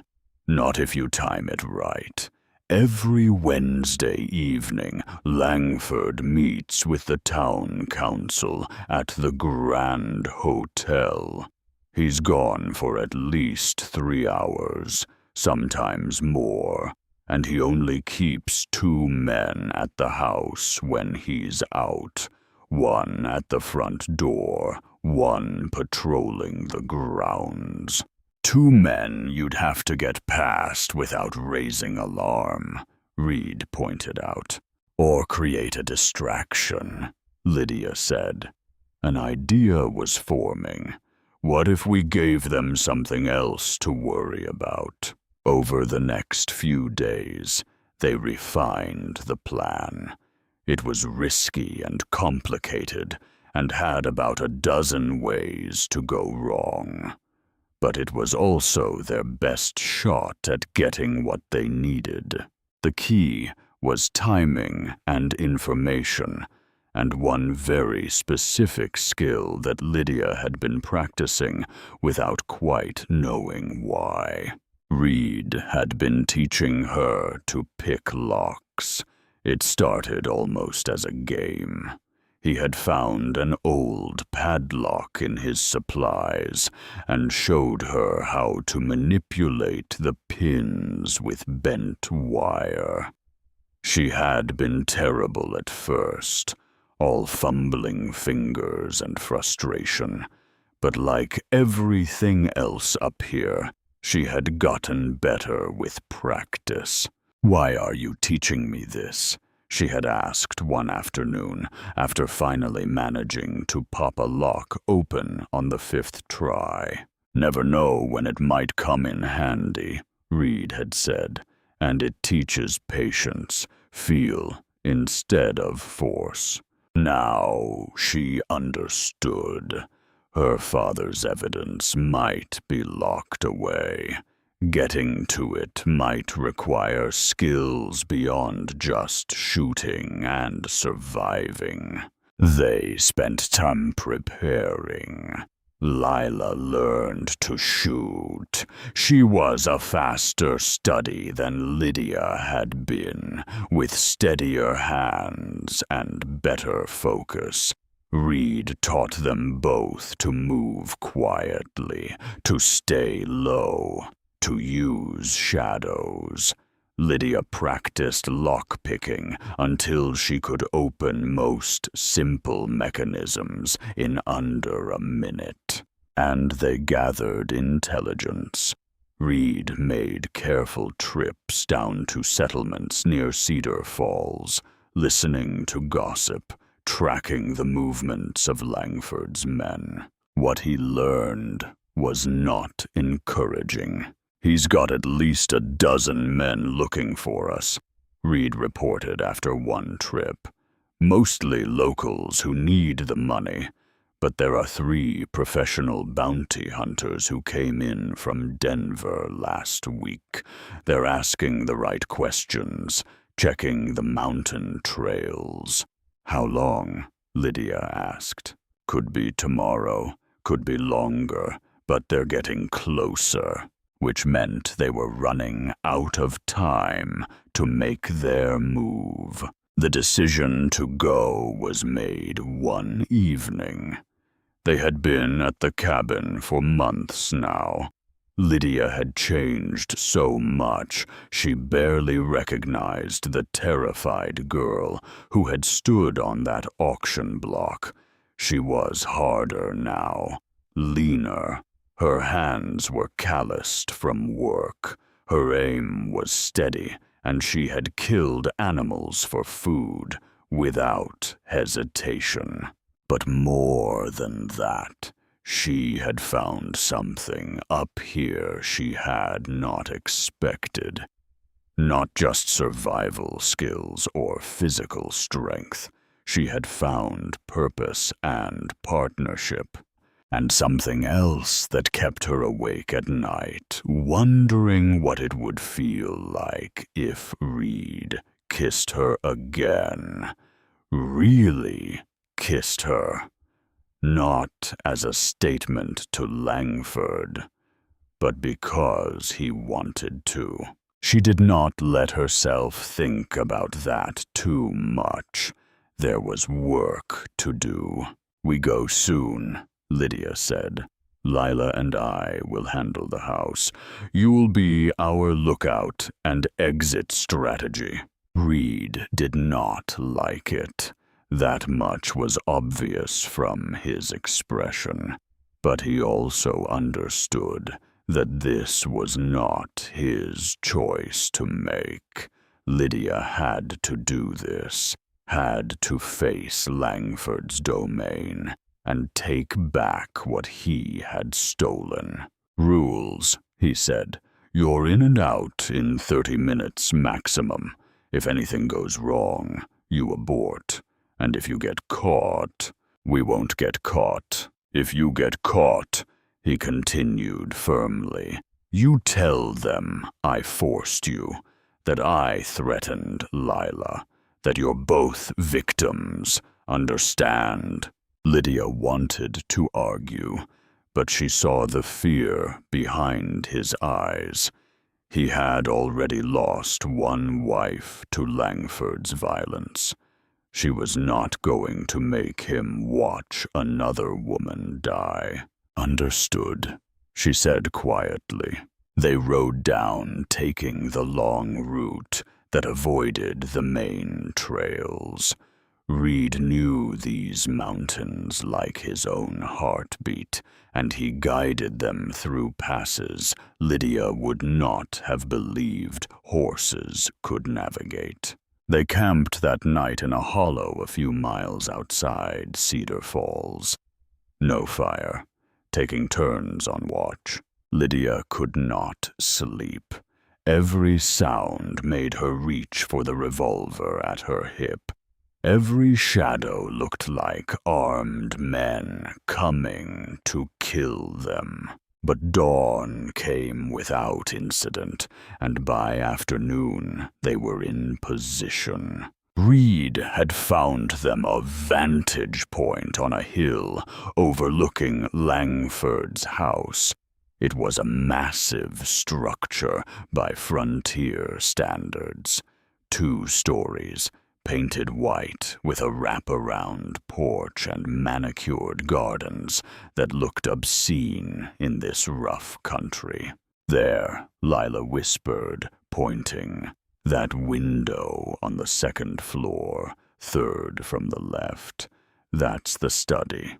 Lydia studied it through the small telescope Reed had brought. The window was closed, but she could see bookshelves inside, and yes, stacks of papers. Guard positions, Reed said, scanning with his own scope. One at the front door, like Lila said. 2nd one is there, southeast corner, walking the perimeter. They watched the guards' patterns for a couple of hours, timing the intervals. Every 12 minutes, the perimeter guard would be on the far side of the house. That would give them maybe 90 seconds to get from the tree line to the back door. Cutting it close, Reed muttered. It'll work, Lydia said, hoping she sounded more confident than she felt. As the sun dropped toward the mountains, they saw Langford emerge from the house. Even from a distance, Lydia recognized his walk. Self-assured, proprietary, like he owned the very ground beneath his feet. A carriage waited out front. He climbed in, and it rolled toward town. That's our cue, Reed said. Wait for full dark, then move. The next couple of hours were the longest of Lydia's life. They could not risk a fire, could not risk talking above whispers. They just waited while the sky turned from blue to purple to black, and stars began to emerge. Finally, Reed touched Lydia's shoulder. Time. The 3 of them moved down the hill in silence. Lydia's heart was hammering so hard, she was sure the guards would hear it. The revolver at her hip felt both too heavy and not heavy enough. They reached the tree line. Ahead, the house glowed with lamplight from the ground floor windows. Lydia could see the front guard standing on the porch, simming. Wait for it, Reed breathed. The perimeter guard appeared from the east side of the house, walking his route. They counted silently as he moved around the corner, out of sight. Now, Reed said. Lydia and Lila ran. Not a sprint that would make noise, but fast and low, using the shadows. Lydia's legs burned. Her breath came short. The distance felt infinite, even though it was maybe 50 yards. They reached the back door. Lydia pulled out the lockpicks, hands shaking so badly she nearly dropped them. Focus. Feel instead of force. She inserted the tension wrench, worked the pick, and click, the door opened. They slipped inside, and Lila eased it shut behind them. They were in a kitchen. dark and silent. Through the doorway, Lydia could see a hallway leading toward the front of the house. Lila pointed up. They moved toward the stairs, every footstep sounding impossibly loud against the hardwood. Lydia expected the front guard to burst in at any second, expected gunfire and shouting and death, but nothing happened. They reached the second-floor hallway. Lila pointed to the third door on the left. The study door was locked, better locked than the back door, but Lydia had practiced on a dozen different mechanisms.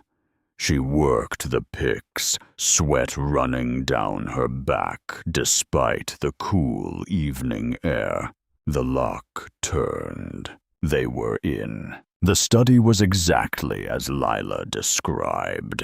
Papers everywhere. File boxes stacked against one wall, a massive desk dominating the center. Lydia pulled a small lantern from her pack and lit it with shaking hands, keeping the flame low. "What are we looking for?" Lila whispered. "Anything with my father's name or the bank clerk's, Thomas Morrison, or records of fraudulent loans." Lydia started with the desk, while Lila took the file boxes. Minutes passed. Lydia found loan documents, but nothing obviously fraudulent.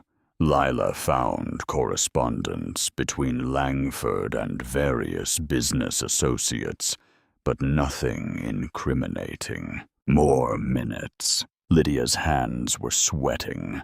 They needed to get out soon or risk the guard rotation.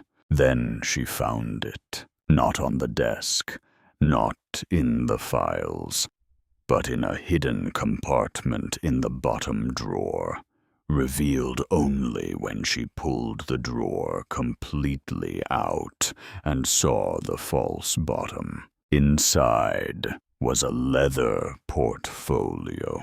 Lydia opened it with trembling hands, her father's handwriting. Page after page of it, documenting dates, amounts, names, people who had been forced off their land, mysterious deaths that coincided with property transfers, witnesses who had been paid to lie. And at the center of it all, a web showing how Langford had systematically stolen land from over 50 families in the past decade.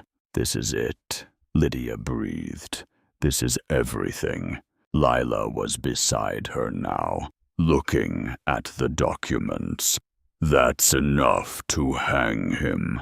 Why would he keep it here? Pride, maybe, or insurance. Proof of what he's done in case anyone tries to cross him." Lydia closed the portfolio. "Either way, we've got it now." A floorboard creaked in the hallway. Both women froze. Lydia's hand went to her revolver. The door swung open, but it was not a guard standing there. It was Victor Langford himself, pistol in hand, smile on his face, like he had just won the best hand of poker in his life. "Hello, Lydia," he said pleasantly. "I've been waiting for you." Lydia's hand was already moving toward her revolver when Langford raised his pistol higher. "I wouldn't," he said, voice still pleasant, like they were discussing the weather. "Lila, dear, please remove Lydia's weapon." Slowly. Lila's face had gone white as paper. Her hands shook as she reached for Lydia's gun. "Don't," Lydia said.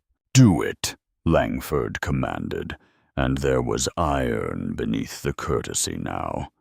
Or I'll shoot her in the knee, and you can watch her bleed while we talk. Lila took the revolver. Her eyes were streaming tears, but her hands were steady enough. Good girl. Now step away from Mrs. Reed. Over there, by the window. Langford gestured with his pistol. You've both been very busy, breaking into my home, stealing my property. He nodded toward the leather portfolio Lydia was still clutching. That's theft, you know. Serious crime. It's not your property, Lydia said. Her voice came out steadier than she felt. It's evidence of murder and fraud and nothing that will ever see the inside of a courtroom. Langford took a step into the room. He was dressed for the council meeting. Expensive suit, gold watch chain, hair perfectly combed. Only his eyes betrayed the anger beneath the civilized surface. Did you really think I'd leave something that valuable unguarded? That I wouldn't have men watching this house, even when I'm gone? Lydia's stomach dropped.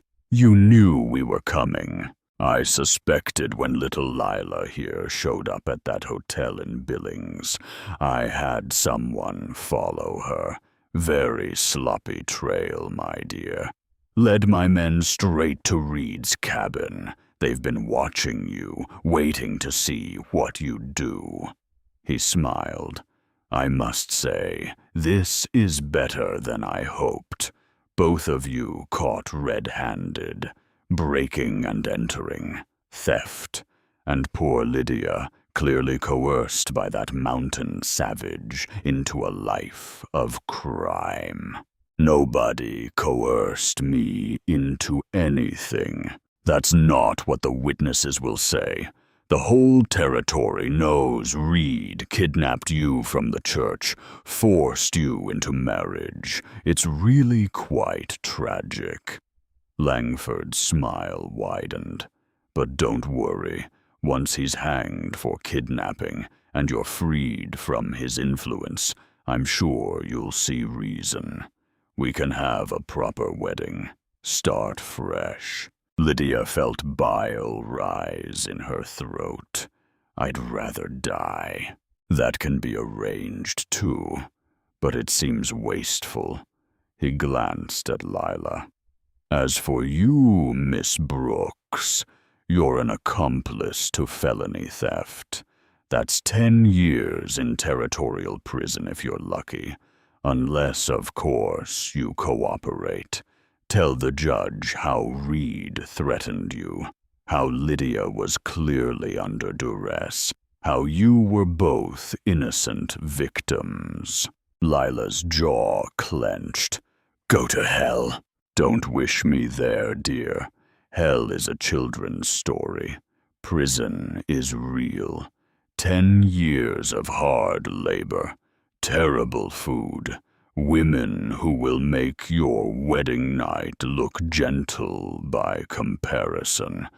You let that sink in, or you walk free, testify against Reed, and I'll even give you a job in one of my businesses.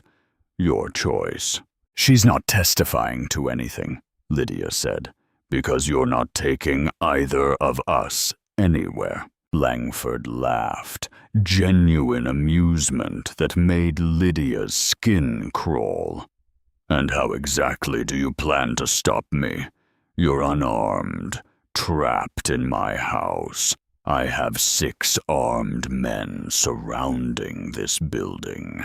He pulled a watch from his vest and checked it. In fact, they should be moving into position right about.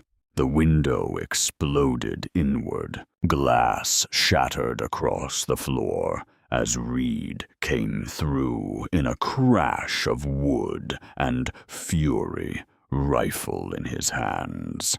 He hit the floor, rolling, came up in a crouch with the barrel pointed at Langford's head. "Drop it," Reed said. For a second, Lydia thought Langford would be stupid enough to try something. His pistol was still raised, still pointed at Lydia, but he was looking at Reed now. At the absolute certainty in his eyes that said he would pull the trigger without hesitation.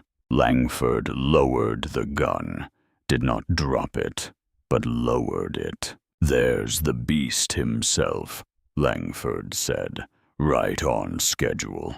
Tell me, Reed, how does it feel knowing you walked into a trap? About as good as you're going to feel when I put a bullet between your eyes.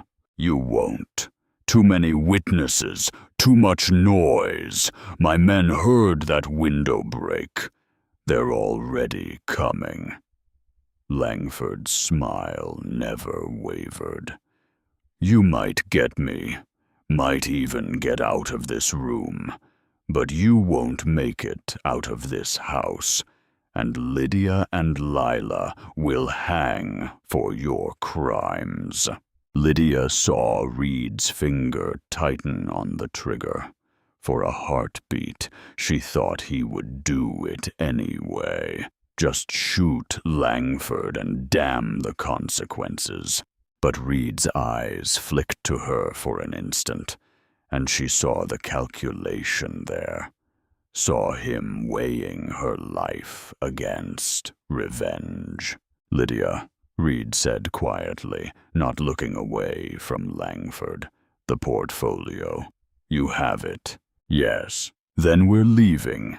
All three of us." "You're not going anywhere," Langford said, but uncertainty had crept into his voice now.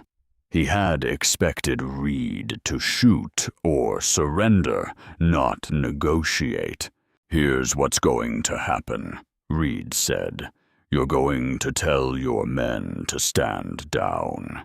We're going to walk out of here, and if anyone tries to stop us, I'll kill you first. Then I'll kill as many of your men as I can before they bring me down. Either way, you're dead. You'd sacrifice yourself without hesitation." The certainty in Reed's voice made it true. Lydia could see Langford processing that, trying to find an angle, a way to regain control. "And what about your wife?" Langford asked. "You're willing to sacrifice her, too, because if shooting starts, she's right in the crossfire." "I'm not his hostage," Lydia said. She had been slowly moving while they talked, positioning herself closer to Lila, closer to the door. "I'm his partner, and I've gotten pretty good at shooting, too." She snatched her revolver from Lila's trembling hands and pointed it at Langford's chest. Her hands were steady. Months ago, they would have been shaking. Now, they were rock solid. Langford's expression finally cracked. Anger flashed across his face, pure and undisguised. "You ungrateful little—" "Call your men off," Lydia interrupted. "Now, or my husband puts a bullet in you, and I'll deal with whoever comes through that door." For a long moment, nobody moved. The standoff hung balanced on a knife's edge. Then heavy footsteps sounded on the stairs. Voices calling out. Langford's reinforcements were coming. Langford smiled again.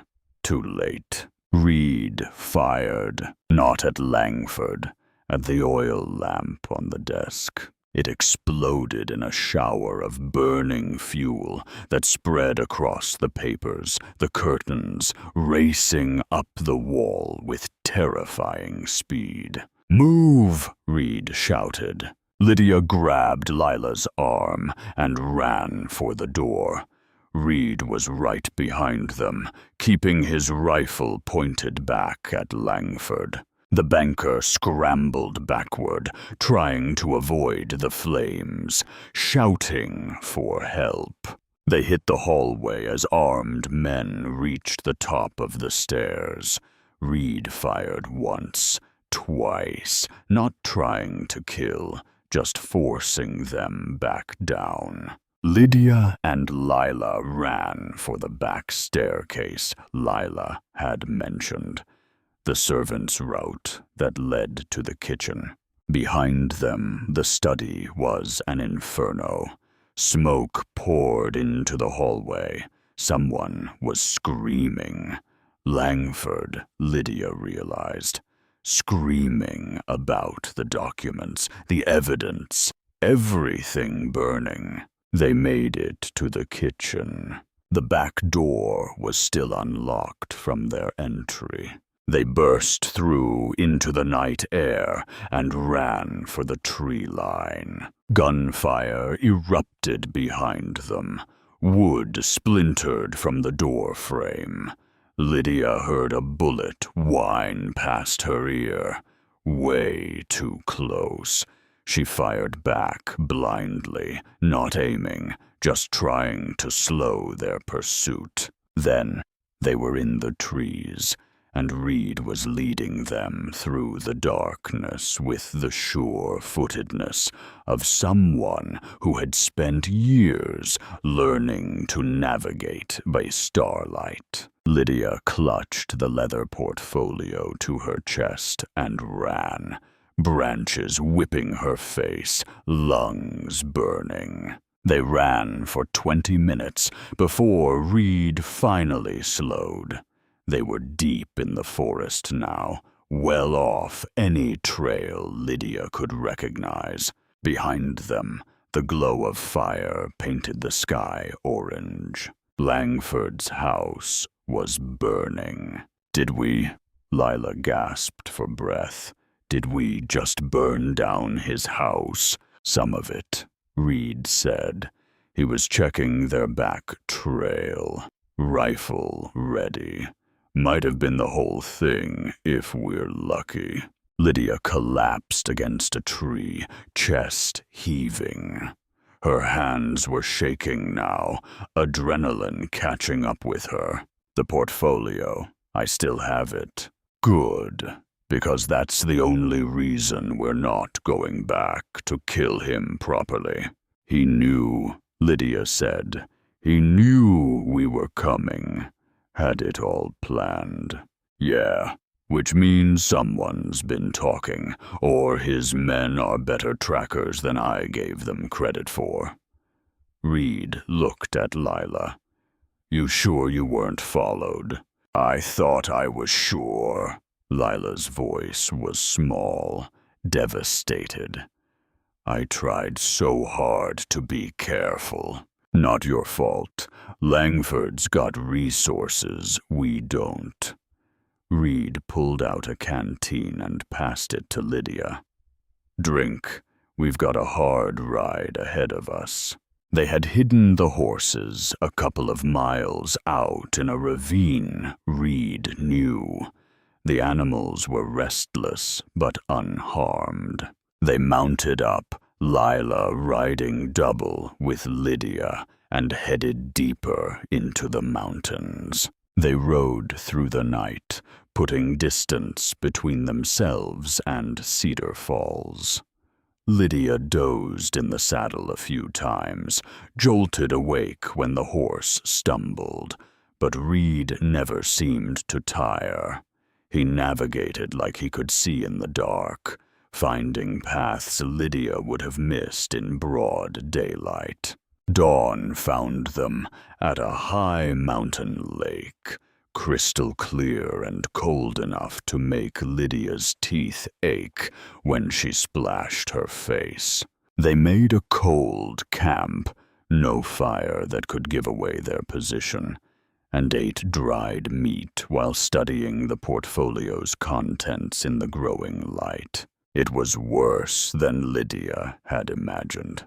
Her father and the bank clerk had documented everything. Names, dates, amounts. 53 families destroyed. 12 suspicious deaths that all benefited Langford's land acquisitions. Forged documents, bribed officials, a territorial judge who was on Langford's payroll. "This is enough," Lila said, reading over Lydia's shoulder. "This could destroy him. If we can get it to someone who matters," Reed said. "Problem is, most of the law in this territory is either scared of Langford or paid by him." "Then we go higher," Lydia said. "Federal judge, federal marshal, someone outside his reach. Nearest federal judge is in Helena. Days of riding.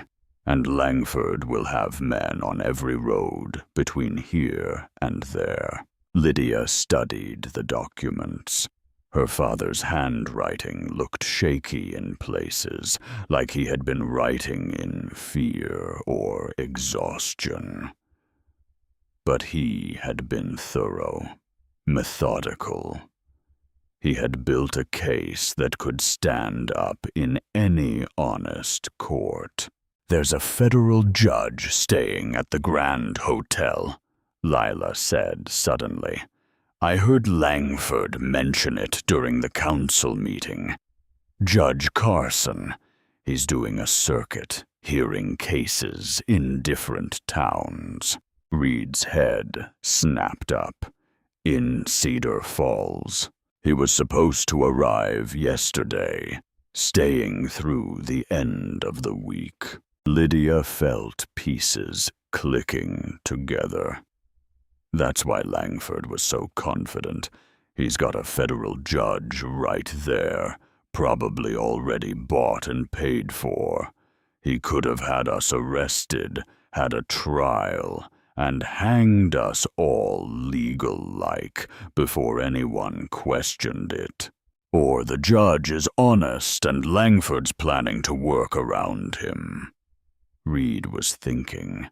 Lydia could see it in his eyes. Either way, a federal judge in town changes things. "We have to get this evidence to him," Lydia said. "Tonight, if possible, before Langford can spin whatever story he's planning. That's suicide.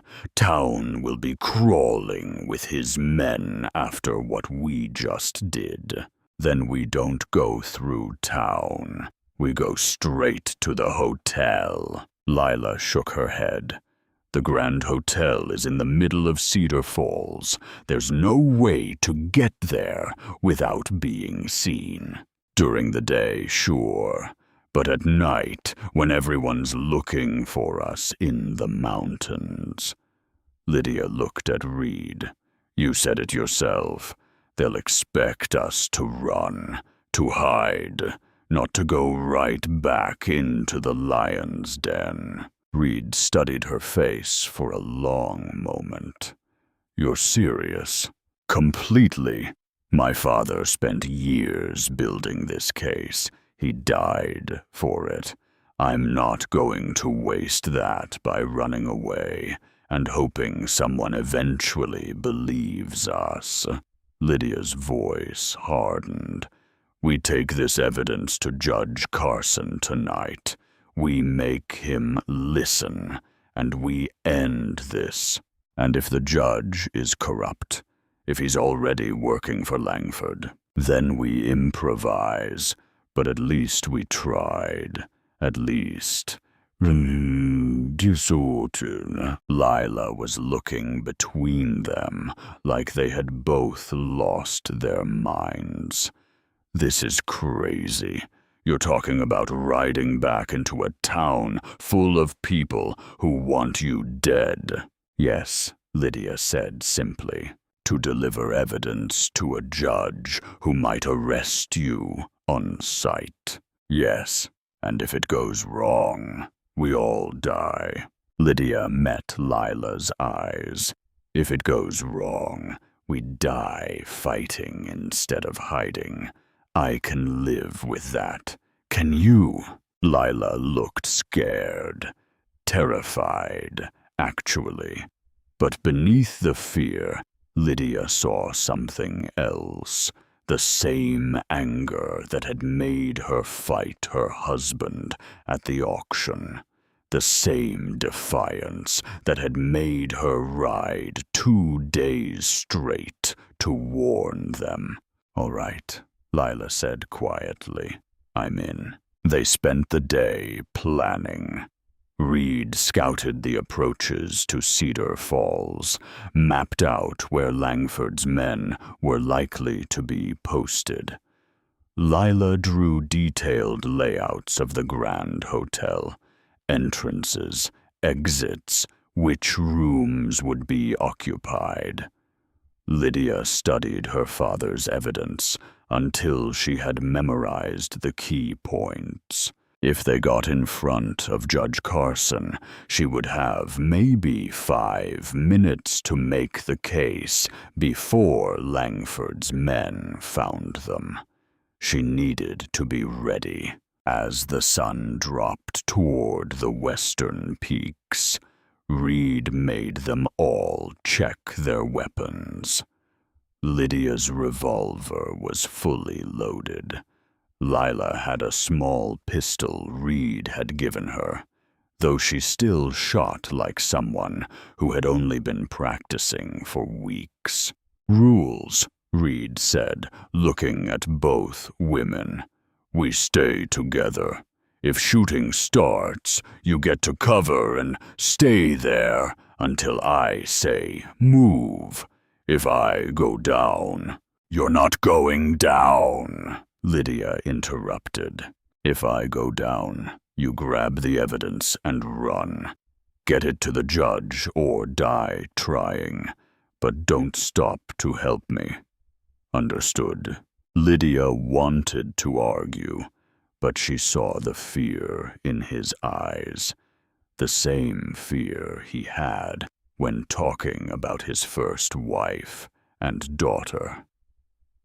The terror of losing someone else. "Understood," she said quietly. They rode out as darkness fell. The moon was a thin crescent, barely enough light to see by, which was both a blessing and a curse. Harder for Langford's men to spot them, also harder to navigate. But Reed knew these mountains. He led them down by a route Lydia never would have found, so steep in places she thought the horses would stumble. But they made it to the valley floor without incident. Cedar Falls glowed in the distance, more lights than usual, lanterns in windows, torches in the streets. People were awake, watching. "They're looking for us," Lila whispered. "Let them look," Reed said. "We're not going through town." He took them wide around the settlement, moving through farmland and forest. They approached Cedar Falls from the north side, where the Grand Hotel backed up against a small park. Reed found them covering a copse of trees, maybe 200 yards from the hotel's rear entrance. "I'll go first," he said. "Scout the building, see where the guards are posted. You two wait here. If I don't come back in 20 minutes, you ride for Helena and find a different judge." Reed looked at Lydia. "Promise me." Lydia did not want to promise, but she nodded. Reed slipped into the darkness like smoke. Lydia counted heartbeats, trying to calm her racing pulse. Beside her, Lila was praying silently, lips moving. 15 minutes passed. 18. Lydia's hand went to her revolver. Then Reed materialized out of the shadows like he had never left. 2 guards at the back entrance, another 2 in the lobby. Judge Carson is in room 12, 2nd floor. Window faces east. How do you know that? Lila asked. I asked the kitchen boy. Gave him $5 and told him his mother says hello. Reed's mouth quirked. Kid's terrified of disappointing his ma. Can we get to the room? Lydia asked. I can get to the room. You 2 are staying here. Not a chance. Lydia's voice was firm. We're partners. Remember? You said it yourself. So we do this together, or not at all. Reed looked like he wanted to argue, but something in Lydia's face must have convinced him. Fine, but you follow my lead. Step where I step, stop when I stop, and if I say run, you run. No arguments. No arguments, Lydia agreed. They moved toward the hotel. The 2 guards at the back entrance were smoking, talking quietly, distracted. Reed led Lydia and Lila around the side of the building to where a trellis climbed the wall. Roses grew on it, thick enough to provide cover. Can you climb that? Reed asked Lydia. She looked up at the trellis. It was maybe 15 feet to the 2nd floor window. The wood looked old, but sturdy. Yes, then go. I'll be right behind you. Lydia started climbing. The trellis creaked under her weight, but held. She could hear Lila climbing below her, breathing hard. Lydia's hands were sweating, her shoulders burned, but she kept moving. She reached the 2nd floor. The window was slightly open. Hotel rooms were always stuffy this time of year. Lydia eased it wider, praying it would not squeak. It did not. She climbed through into a dark hallway. Reed came through behind her, then helped Lila. They stood in the shadows, listening. Voices drifted up from the lobby.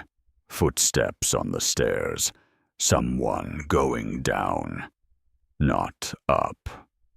A door opened somewhere. Closed again. Room 12 was at the end of the hall. Light showed under the door. Someone was awake. Lydia knocked, soft but clear. Who is it? A man's voice, older, gravelly. Lydia Reed. I need to speak with you, Judge Carson. It's urgent. I don't take visitors after dark, miss. It's about Victor Langford and murder and corruption in your territory. Lydia's voice was steady. I have evidence, physical evidence, but if I don't get it to you tonight, I'll be dead by morning. Silence. Then the sound of a lock turning. The door opened. Judge Carson was maybe 60, gray beard, wire-rimmed spectacles, wearing a nightshirt and looking annoyed. But his eyes were sharp, assessing. You're the bride from the auction, he said. The one Reed supposedly kidnapped. I wasn't kidnapped. I was rescued. Lydia held up the portfolio. "And I can prove everything, but you need to listen. Now. Please." Carson studied her face, then Reed's, then Lila's. Whatever he saw there must have convinced him. "Come in," he said quickly, "and lock the door behind you." They filed into the room. Carson locked the door behind them, then gestured to the table. "Show me what you have." Lydia spread the documents out. Her father's notes, the bank clerk's letters, ledgers showing fraudulent loans, death certificates for people who died suspiciously, property transfers that all benefited Langford. Carson read in silence, his expression growing darker with each page. When he finally looked up, his eyes were hard. "This is, if even half of this is true." "It's all true," Lydia said. "My father spent years documenting it. Victor Langford is a murderer and a thief. He killed my father because of what he knew, and he's been terrorizing this territory for a decade. These allegations require..." Gunfire erupted outside. Everyone froze. The shots were close, right outside the hotel, maybe in the street. Reed moved to the window and looked out. Langford's men, at least a dozen. They're surrounding the building. "How did they know?" Lila whispered. "Doesn't matter." Carson was already moving, gathering the documents into the portfolio. "Is there another way out of this building?" "Kitchen exit," Reed said. "But they'll have it covered by now." More gunfire. Closer this time. Someone screamed. The sound of breaking glass from downstairs. "They're coming in," Reed said. His voice was calm, flat, the voice of a man who had accepted that violence was inevitable.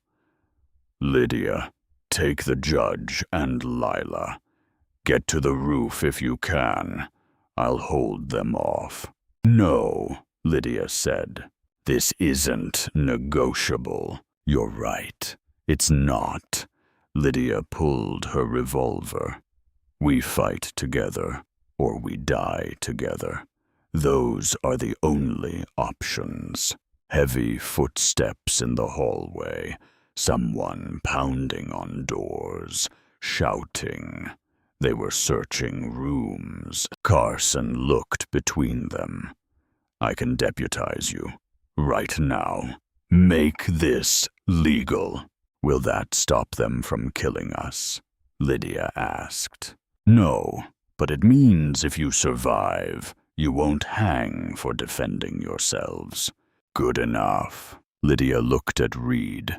"How do we do this?" Reed was already moving furniture, creating cover. "Barricade the door. When they try to force it, we fire through the wood. Aim low, harder for them to return fire from the hallway." They worked fast. Dresser against the door, bed frame tipped on its side. Carson helped despite his age, moving with the efficiency of someone who had been in tight spots before. The pounding reached their door. "Open up. Federal warrant. Show me the warrant." Carson shouted back. "Judge Carson." The voice outside went uncertain. "Yes, and I'm deputizing the people in this room. Anyone who forces this door is committing assault on a federal officer.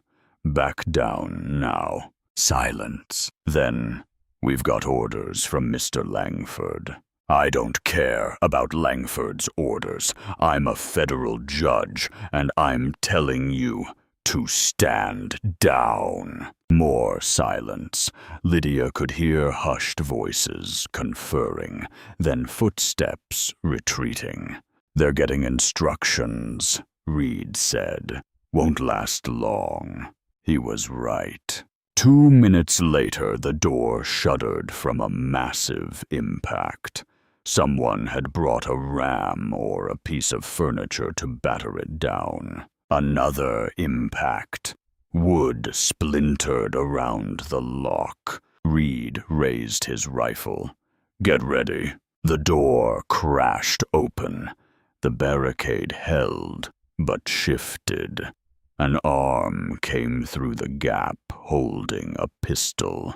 Reed shot it. The gun clattered to the floor, and the arm disappeared. Its owner screaming. More gunfire from the hallway. Bullets punched through the door, through the walls. Lydia dropped low and returned fire, aiming at where she guessed bodies would be. Someone fell in the hallway. She heard him hit the floor. The barricade shifted again. They were pushing through, despite the gunfire, desperate or stupid, or both. Lydia's revolver clicked empty.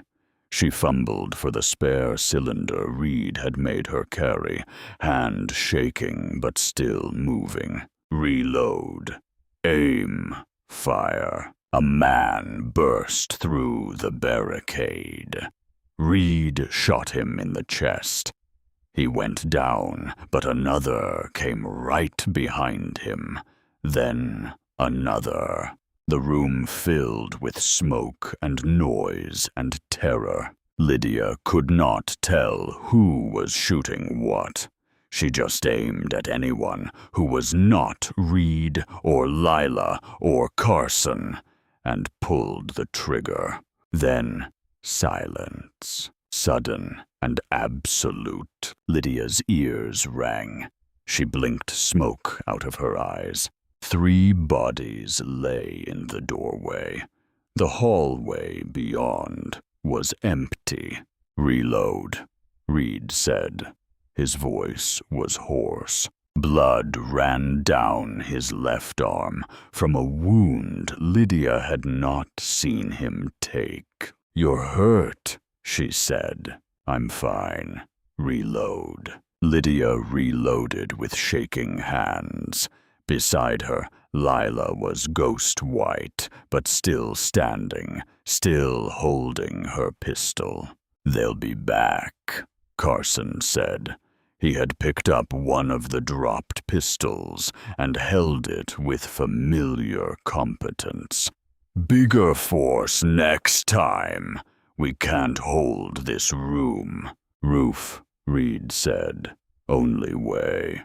They abandoned the barricade and ran for the hallway. Bodies everywhere. Langford's men, hotel guests caught in crossfire. The building was chaos, people screaming, smoke filling the corridors. They found the roof access through a service stairwell. The night air hit Lydia like cold water. Shocking and clear after the smoke-choked hotel. Now what? Lila asked. Now we make noise, Carson said. He fired 3 shots into the air, then 3 more. That's a federal distress signal.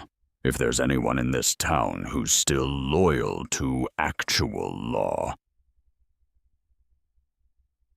There isn't. Reed said flatly. Langford owns everyone. Not everyone. Carson fired again. I've got U.S. Marshals quartered outside town. Didn't trust local accommodations. They'll hear this. More shots from below.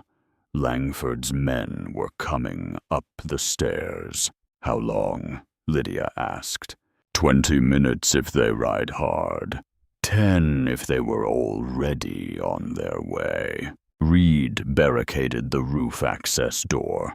It would not hold long. "We might not have 10 minutes. Then we make our own time." Lydia moved to the roof edge. Below, she could see the street. Torches, armed men. And in the middle of them all, Victor Langford directing his forces like a general at war. She raised her revolver and fired. Missed, but the shot made Langford look up. Made him see her standing there. "You want me so bad?" Lydia shouted down. "Come get me yourself. Stop sending your men to die for your pride." Langford's face twisted with rage. He said something to the men around him and pointed up at the roof. "Lydia, what are you doing?" Reed asked. "Buying time. Making him angry. Angry men make mistakes." The roof access door shuddered from impact. They were coming. Lydia kept shouting, kept firing down into the street, not trying to hit anyone, just keeping Langford's attention focused up instead of on organizing his forces. The door burst open. Reed fired. Someone screamed. The door slammed shut again. "How long has it been?" Lila asked. 5 minutes, Carson said. "Maybe 6. The door opened again. This time 3 men came through at once, firing as they came. Reed took one down. Lydia shot another. The third got behind cover and returned fire, forcing them back from the roof edge. More men were coming. Lydia could hear them on the stairs. Too many. They were going to be overwhelmed. Then she heard it, distant, but getting closer. Hoofbeats, a lot of them. "That's cavalry pace," Carson said. "My marshals." Langford heard it too. Lydia saw him looking toward the sound. Saw uncertainty cross his face for the first time. The marshals hit Cedar Falls like thunder. Lydia could not see much from the roof, but she heard shouting, heard Langford's men being ordered to stand down, heard resistance, and then gunfire. The pressure on the roof access eased. Langford's men were retreating, regrouping. "Stay down," Reed said. "Let the marshals handle it." They waited. The gunfire below intensified, then gradually faded. Voices calling for surrender. The sound of men being arrested. Finally, footsteps on the stairs. Different this time.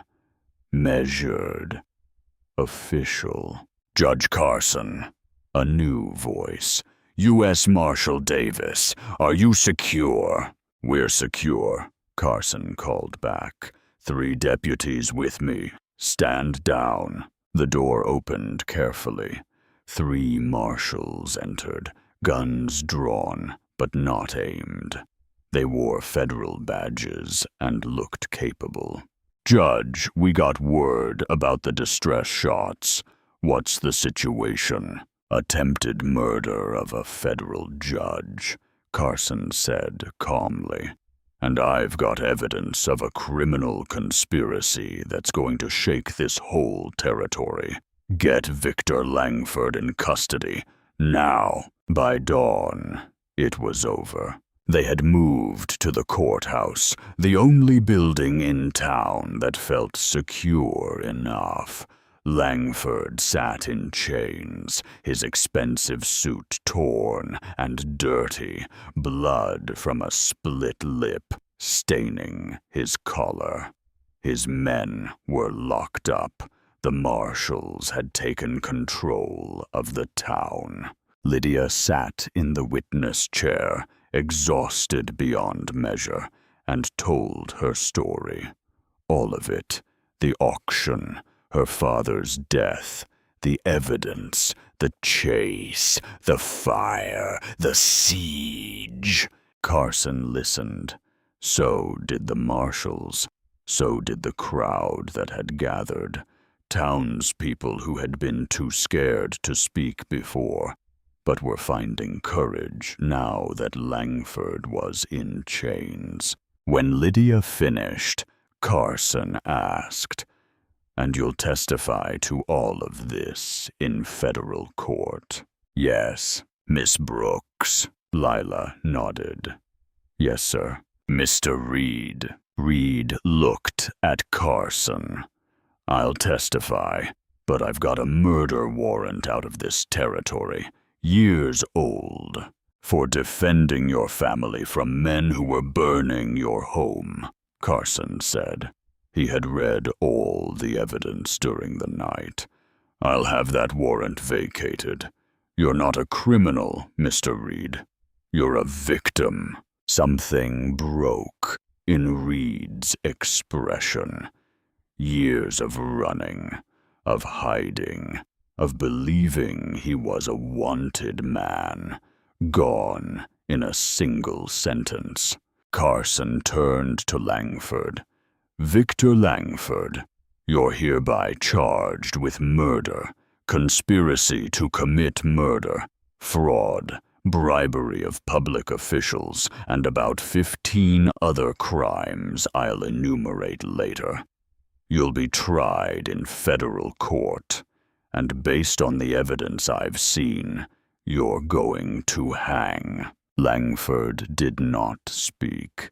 He just sat there in his chains, empire collapsed around him, watching Lydia with eyes that promised murder.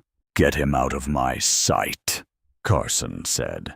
The marshals hauled Langford away. The crowd erupted in noise, some cheering, some crying, some just standing in shock that the man who had controlled them for so long was finally brought down. Lydia stood on shaking legs. Reed was there immediately, arm around her waist, holding her up. "It's over," he said quietly. "Not yet. Trial still." "It's over," he repeated. "The hard part's done. The rest is just paperwork." Lydia wanted to believe that.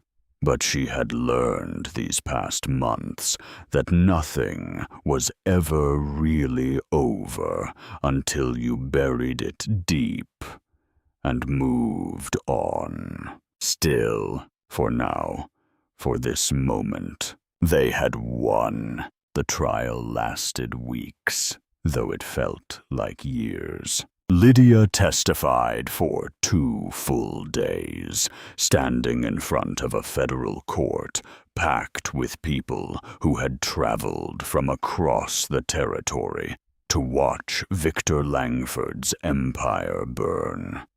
Some came for justice. Some came for spectacle.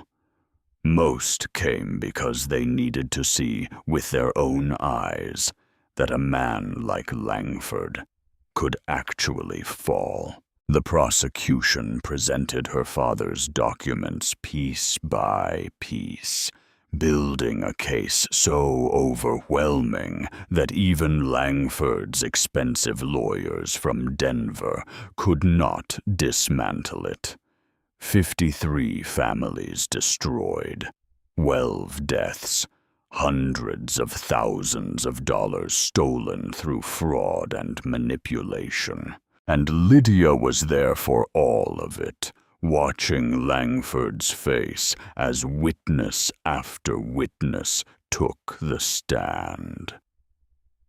People who had been too terrified to speak before found their voices now.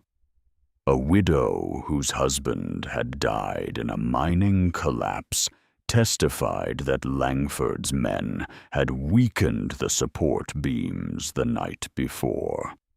A rancher showed documents proving Langford had diverted water illegally. Even Langford's own bank clerk, Thomas Morrison's replacement, broke down and confessed to forging loan papers under threat of losing his job. Reed sat in the gallery every day, silent support that Lydia drew strength from. Lila was there too, having testified about the bride auction and Langford's attempt to buy Lydia-like property.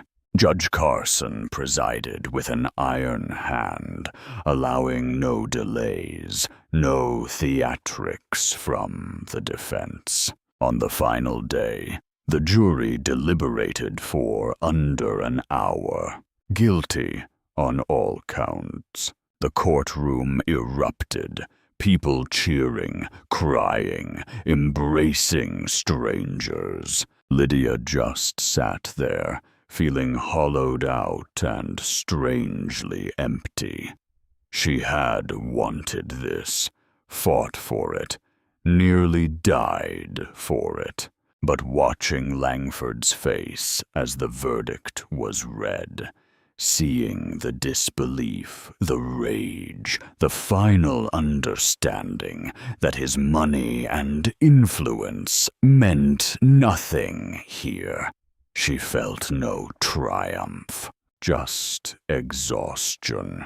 "You all right?" Reed asked quietly. He had made his way through the crowd to her side. "I don't know what I am." "That's fair." He took her hand. "Come on, let's get out of here." They walked through Cedar Falls in the late afternoon sun. The town looked different now, cleaner somehow, like Langford's removal had lifted a shadow Lydia had not fully noticed until it was gone. People nodded to them on the street. Some thanked Lydia directly. An old woman grabbed her hand and wept, saying her husband had died in one of Langford's schemes, and she had never thought she would see justice. Lydia did not know what to say to that. "I'm sorry for your loss" seemed inadequate. "You're welcome" seemed wrong. She just squeezed the woman's hand and hoped that was enough. They found Lila at the hotel, not the Grand, which was still being repaired from the siege, but a smaller establishment that had given her a job as a housekeeper. She was sweeping the front steps when they arrived, and the transformation in her was remarkable. The terrified girl from the auction had become someone harder, more focused. Still young, but aged in the way frontier life aged people. "It's done then," Lila said, setting the broom aside. "It's done," Lydia confirmed. "When's the hanging?" "Judge Carson set it for 2 weeks from today. Public execution in the town square." Lydia felt sick saying it. She had wanted Langford punished, wanted justice, but the thought of watching him die turned her stomach. Lila had no such reservations. "Good. I'll be there." They talked for a while about what came next. Lila had decided to stay in Cedar Falls, at least for now. The hotel owner was teaching her bookkeeping, and she had discovered she had a head for numbers. Eventually, she might move to a bigger city, but for now, this felt like enough. "What about you?" Lila asked Lydia. Back to the mountain, Lydia looked at Reed. They had not talked about it explicitly, but she felt the pull of that cabin, that wilderness, that life they had started building together. "Yeah," she said. "Back to the mountain. You going to be all right up there? Just the two of you?" Lydia thought about that. Months ago, the isolation would have terrified her. Now it sounded like peace. "I think we'll manage." Lila hugged her then, fierce embrace that spoke of shared trauma and survival. "Thank you for everything, for showing me it was possible to fight back." "You fought back on your own," Lydia said.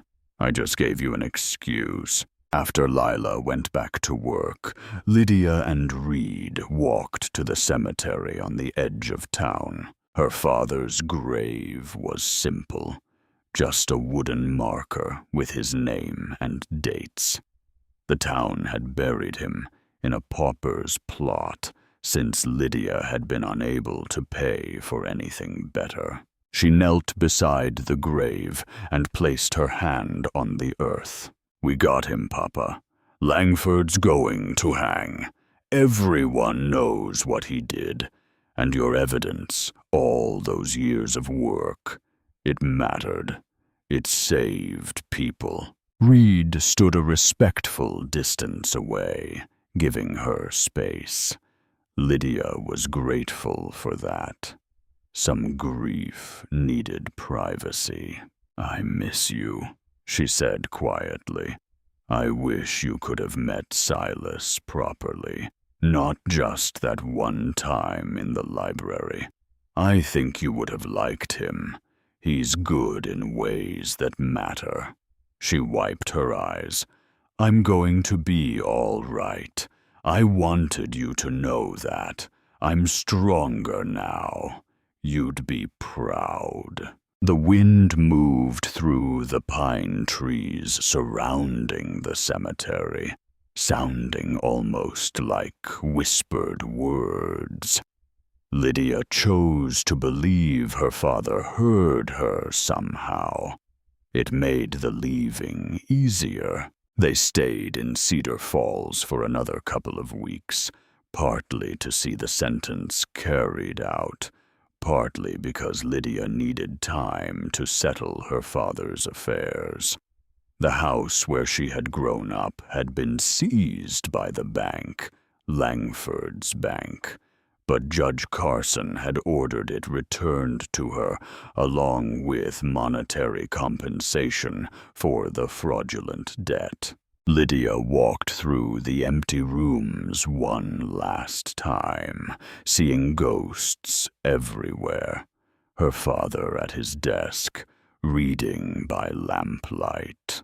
Her mother dead these 10 years, cooking at the stove. Her own younger self, believing the world was fundamentally good and just. She was not that girl anymore. Was not sure she wanted to be. "You keeping it?" Reed asked. He had come with her but stayed near the door, letting her process. "No, going to sell it. Give the money to the families Langford destroyed. There are widows with children who need it more than I do." "That's generous. It's practical. I don't need this house. I've got a home." The morning of the execution, Lydia woke before dawn with a knot in her stomach. Reed was already up, making coffee in the hotel room they had been sharing. They had fallen into a routine these past weeks, sleeping in the same space, but maintaining careful distance. Separate beds, respectable boundaries, like they were still strangers instead of people who had nearly died together multiple times. "You don't have to go," Reed said, handing her coffee.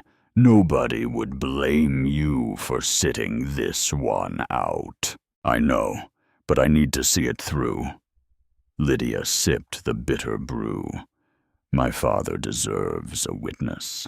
The town square was packed by the time the execution started. Lydia and Reed stood near the back, not wanting to be part of the spectacle. Judge Carson read the sentence in a clear, carrying voice. Langford stood on the gallows, hands bound, looking smaller than Lydia remembered. Without his expensive suits and confident swagger, he was just a middle-aged man facing death. He scanned the crowd, and his eyes found Lydia's. For a moment, something passed between them.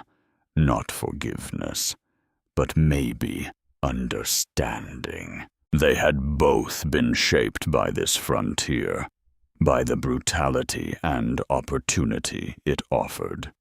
Langford had chosen to take and destroy. Lydia had chosen to fight back, and now one of them would die while the other lived. The trapdoor opened. Langford dropped. His neck broke clean. Quick death. More mercy than he had given his victims. Lydia turned away before they cut him down. She had seen enough death for one lifetime. "It's over now," Reed said quietly. "Really over." "Yeah," Lydia said. "Let's go home." They left Cedar Falls the next morning with 2 horses, supplies for a month, and a sense of finality that felt almost like relief. The mountain trail was familiar now, each turn and landmark holding memories of Lydia's transformation from frightened bride to someone capable of survival. The cabin appeared through the trees like a promise kept.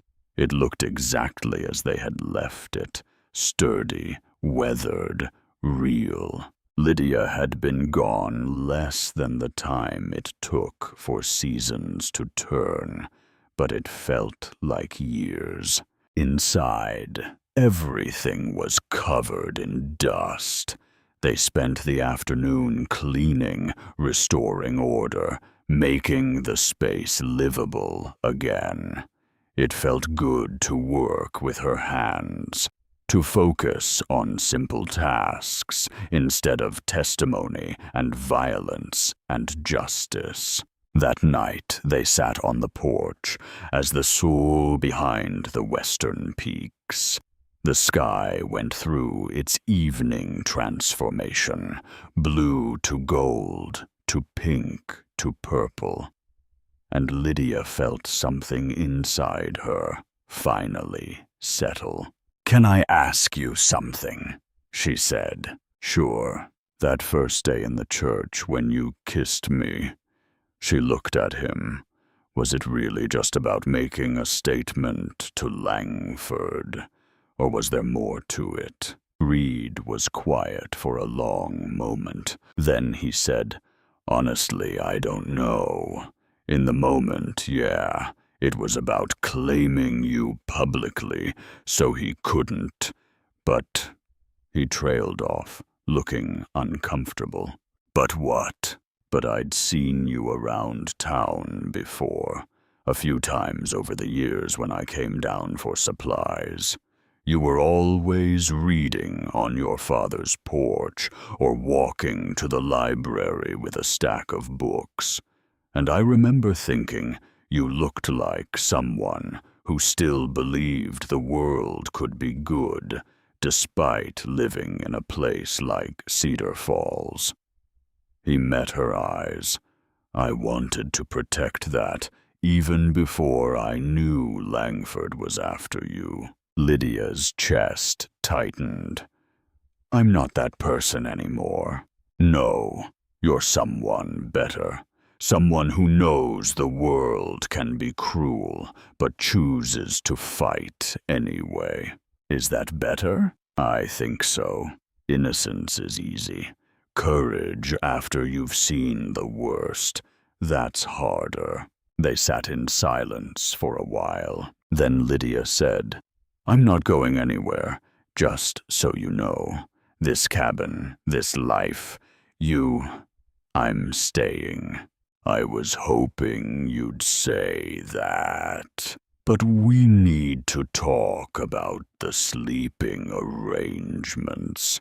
We're married, have been for months, and I'm tired of pretending there's still this huge distance between us when there isn't. Reed's eyebrows rose. What exactly are you suggesting? I'm suggesting we stop acting like strangers. We've been through too much for that. Lydia stood up and held out her hand. Come to bed. The real bed. With me. Lydia, do you want to... That's not the question. Actually, it's the only question that matters. She kept her hand extended. I'm not asking for promises or declarations. I'm just asking if you want to stop pretending we're not whatever we are. Reed looked at her hand for a long moment. Then he took it and stood. I want to. Have wanted to for a while. Just didn't think you... Lydia kissed him. Not the quick statement from the church, but a real kiss, slow and certain. His arms came around her, and she fit against him like she had been designed for this exact space. When they finally broke apart, Reed was smiling, rare expression that made him look years younger. Okay then, Lydia echoed. They went inside together, and for the first time since the wedding, the cabin felt complete. The months that followed were the happiest Lydia had ever known. Not easy. Mountain life was never easy, but filled with the kind of quiet contentment she had never imagined possible. She and Reed fell into a partnership that deepened into something more. He taught her to hunt elk, to track mountain lions, to read weather patterns in the clouds. She taught him to cook beyond basic survival food, to appreciate poetry again, to laugh at stupid things. They built a second room onto the cabin for storage, expanded the garden, brought in chickens that provided eggs and entertainment in equal measure, started talking about maybe getting a milk cow next spring, and slowly, carefully, they built a life that belonged to them alone. But Lydia could not quite let go of what had happened in Cedar Falls. The trial had exposed Langford's crimes, but it had also revealed something larger, a system that allowed men like him to thrive. Women sold at auctions, families destroyed by fraudulent debts, people too afraid or powerless to fight back. One afternoon, a young woman appeared at the cabin. She was maybe 20, face bruised, wearing a wedding ring she kept twisting nervously. "Are you Lydia Reed?" the woman asked. "I am, I heard. People said you help women. Women in trouble." Lydia invited her inside. The story came out haltingly. Forced marriage to pay her brother's gambling debts. Husband who beat her when he drank.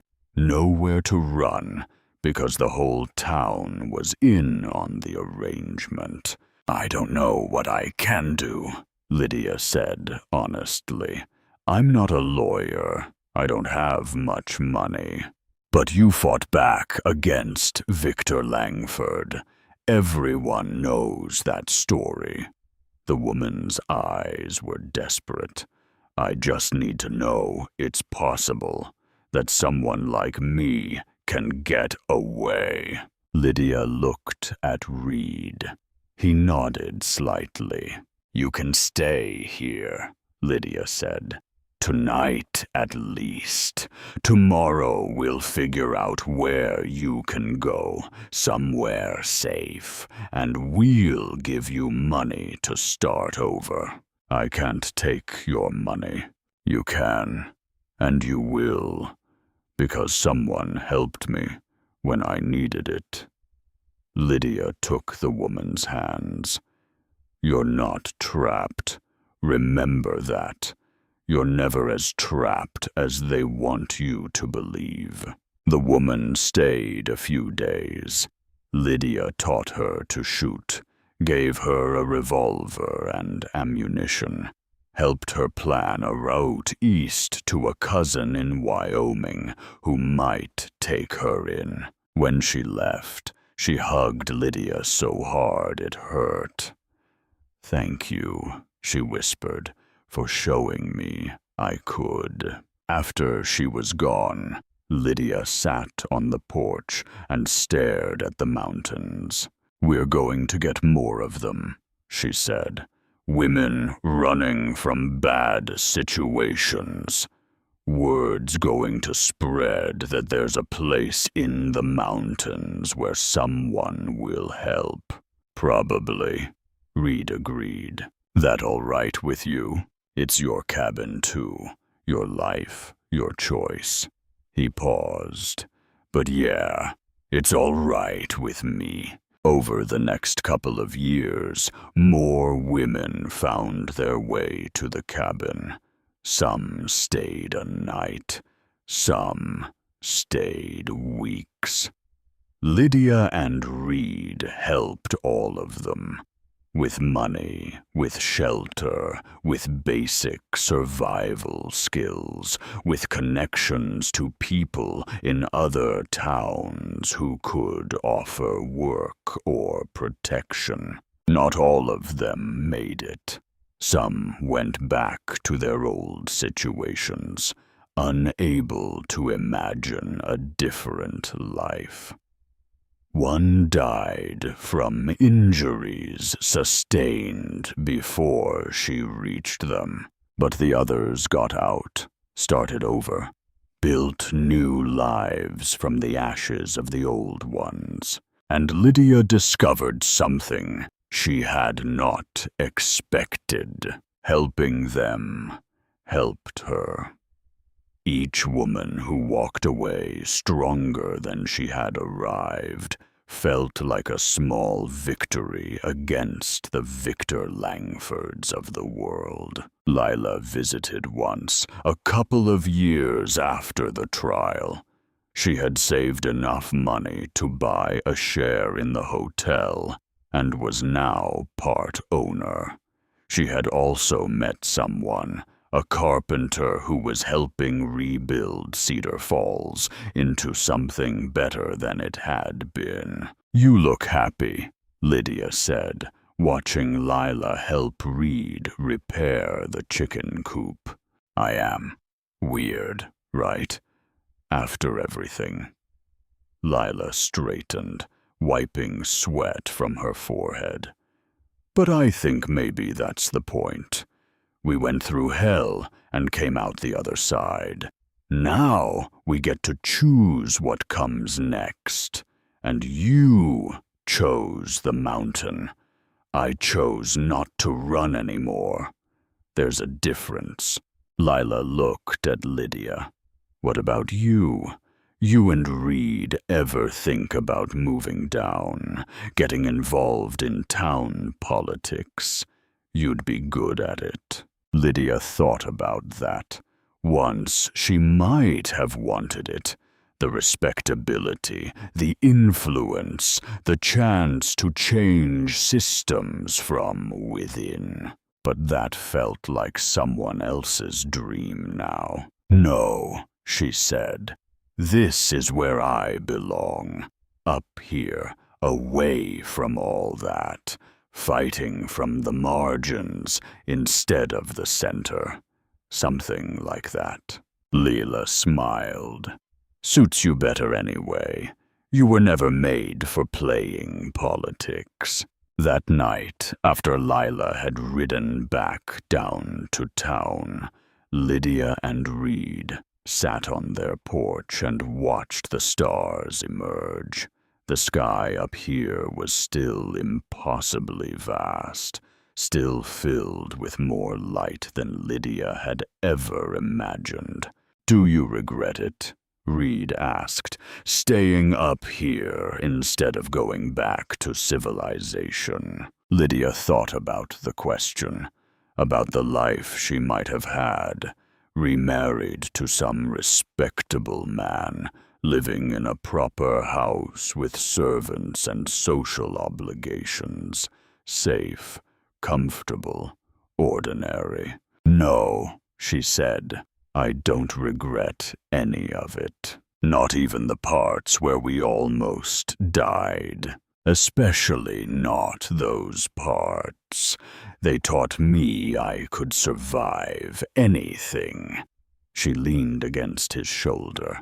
Besides, civilization is overrated. Up here I get to wake up to mountains instead of gossip. Shoot elk instead of attending tea parties, live on my own terms instead of someone else's expectations. You're romanticizing frontier life now. No, I know it's hard. I know winters are brutal, and we're always one bad season away from disaster. I know we're isolated and vulnerable and probably half crazy from spending so much time alone. She turned to look at him. But I also know I'd rather be here with you than anywhere else with anyone else. So no, I don't regret it. Reed kissed her forehead. Good. Because I was going to feel pretty stupid if you did. Years later, Lydia discovered she was pregnant. The realization came slowly. Missed monthly bleeding, exhaustion that sleep did not cure, food that suddenly tasted wrong.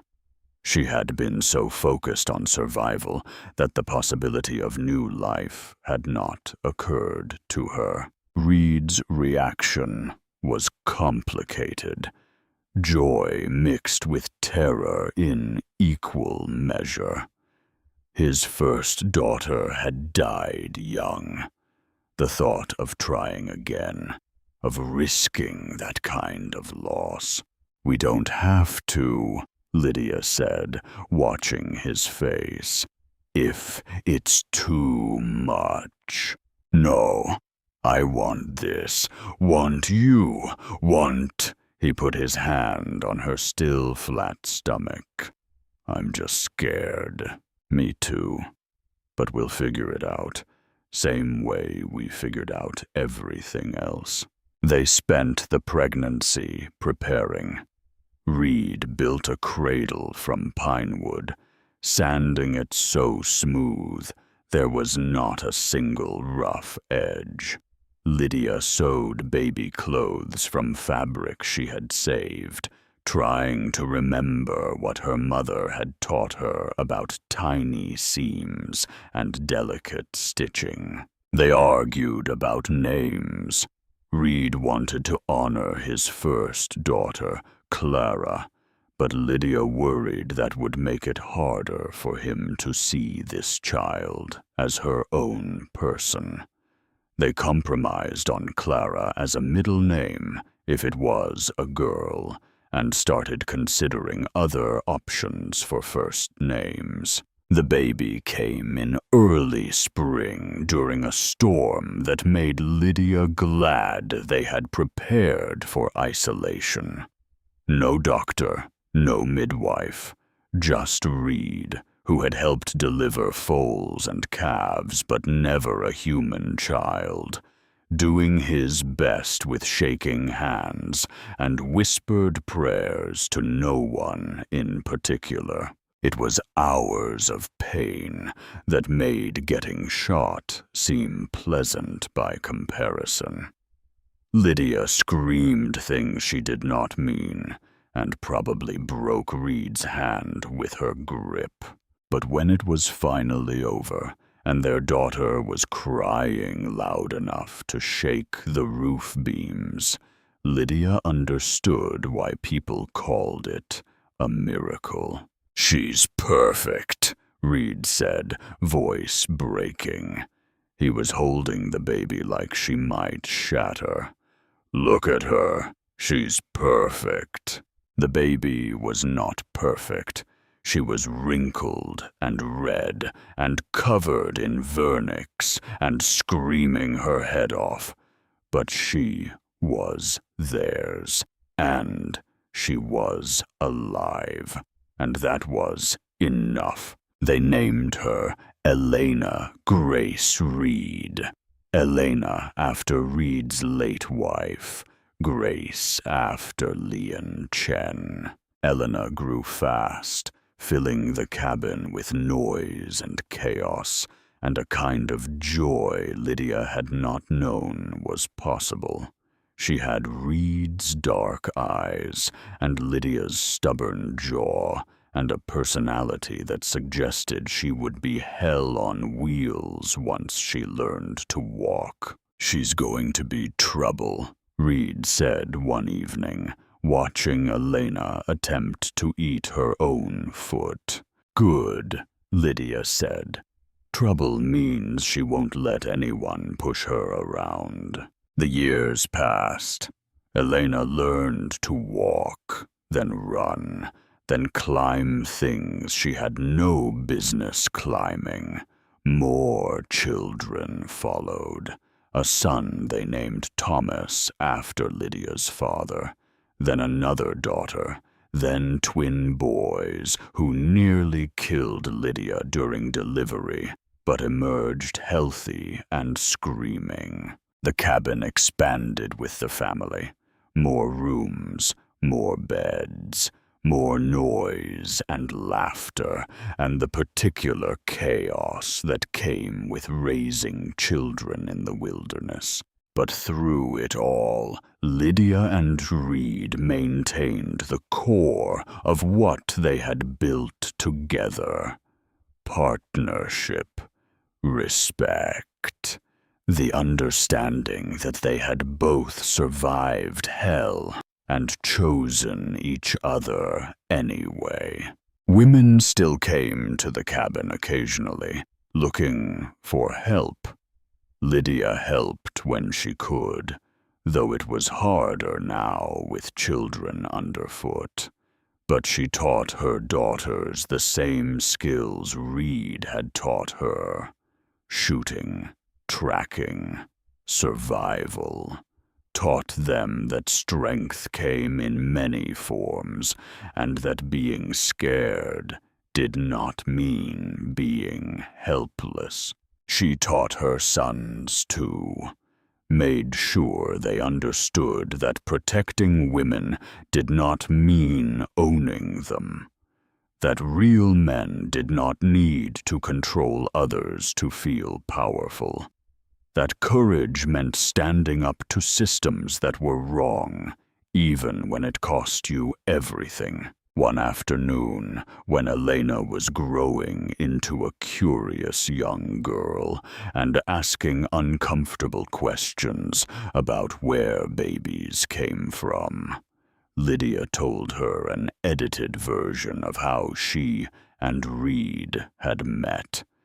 The auction, the rescue, the ride into the mountains. "So Daddy bought you?" Elena asked, looking horrified. "He bought my debt, which isn't the same thing, but also isn't great," Lydia admitted. "It was a complicated situation, but I chose to stay with him eventually, after I learned who he really was." She looked at her daughter. "The point isn't that someone rescued me. The point is that I learned to rescue myself. Your father gave me tools and space and time, but I did the work, dear. So if someone tries to auction me off, I shoot them and burn their house down. In that order." Elena grinned. "Got it." On their anniversary, Reed took Lydia back to the clearing where he had first taught her to shoot. The tin cans were long gone, rusted away or buried by time, but the fallen log was still there, and the memories were sharp as yesterday. "Think you can still hit anything?" Reed asked, handing her a revolver. Lydia took it, felt the familiar weight. "Probably, though these days I'm more likely to use it on children who won't go to bed than on actual threats. Terrorizing either way." She fired 6 times, hitting 5 invisible targets. Reed applauded. "Not bad for an old married woman." "Old? She stopped.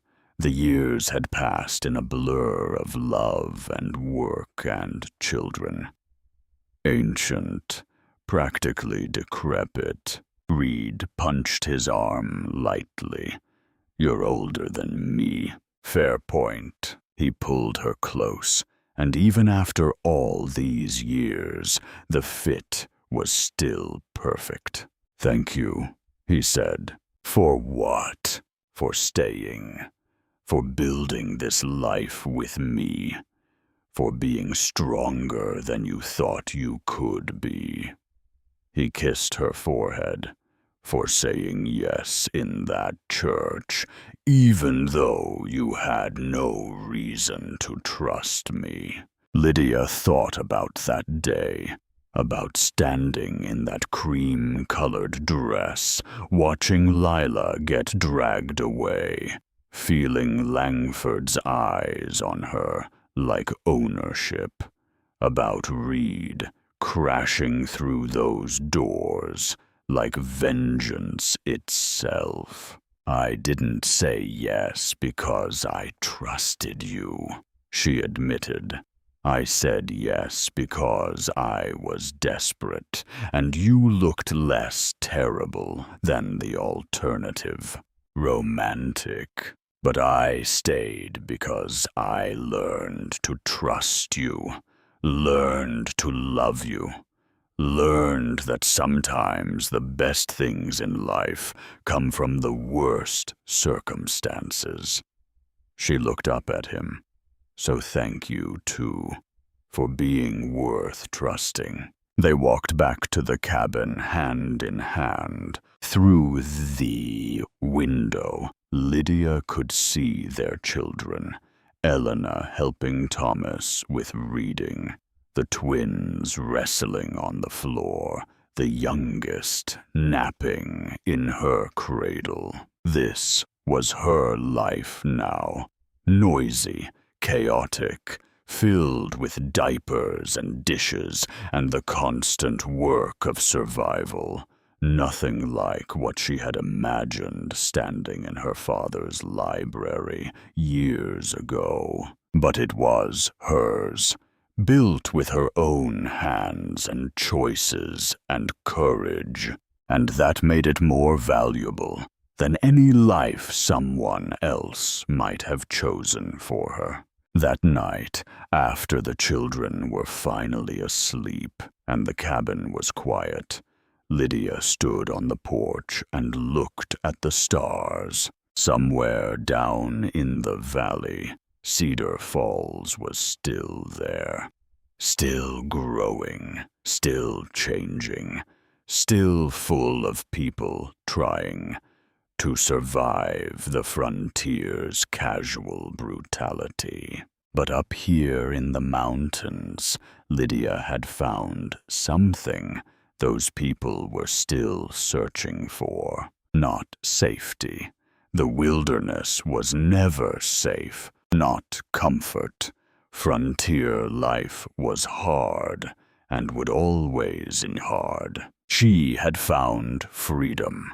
Real freedom. The kind that came from choosing your own path, even when all the paths looked impossible.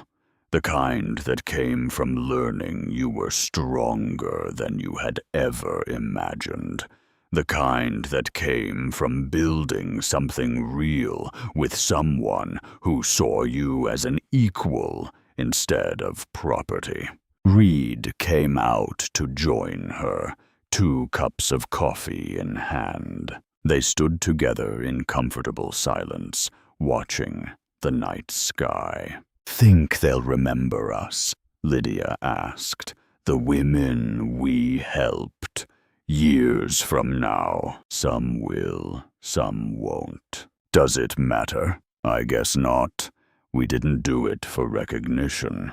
We did it because it was right, and because you couldn't stand the thought of anyone else going through what you went through." Reed sipped his coffee. That's legacy enough. Lydia thought about all those women, the ones who had made it and the ones who had not, the ones who had built new lives and the ones who had gone back to old ones. Each of them a story, each of them a choice. My father used to say that the world gets better one person at a time, she said quietly. That you can't fix everything, but you can fix something, can help someone, and if enough people do that, eventually the world changes. Your father was a wise man.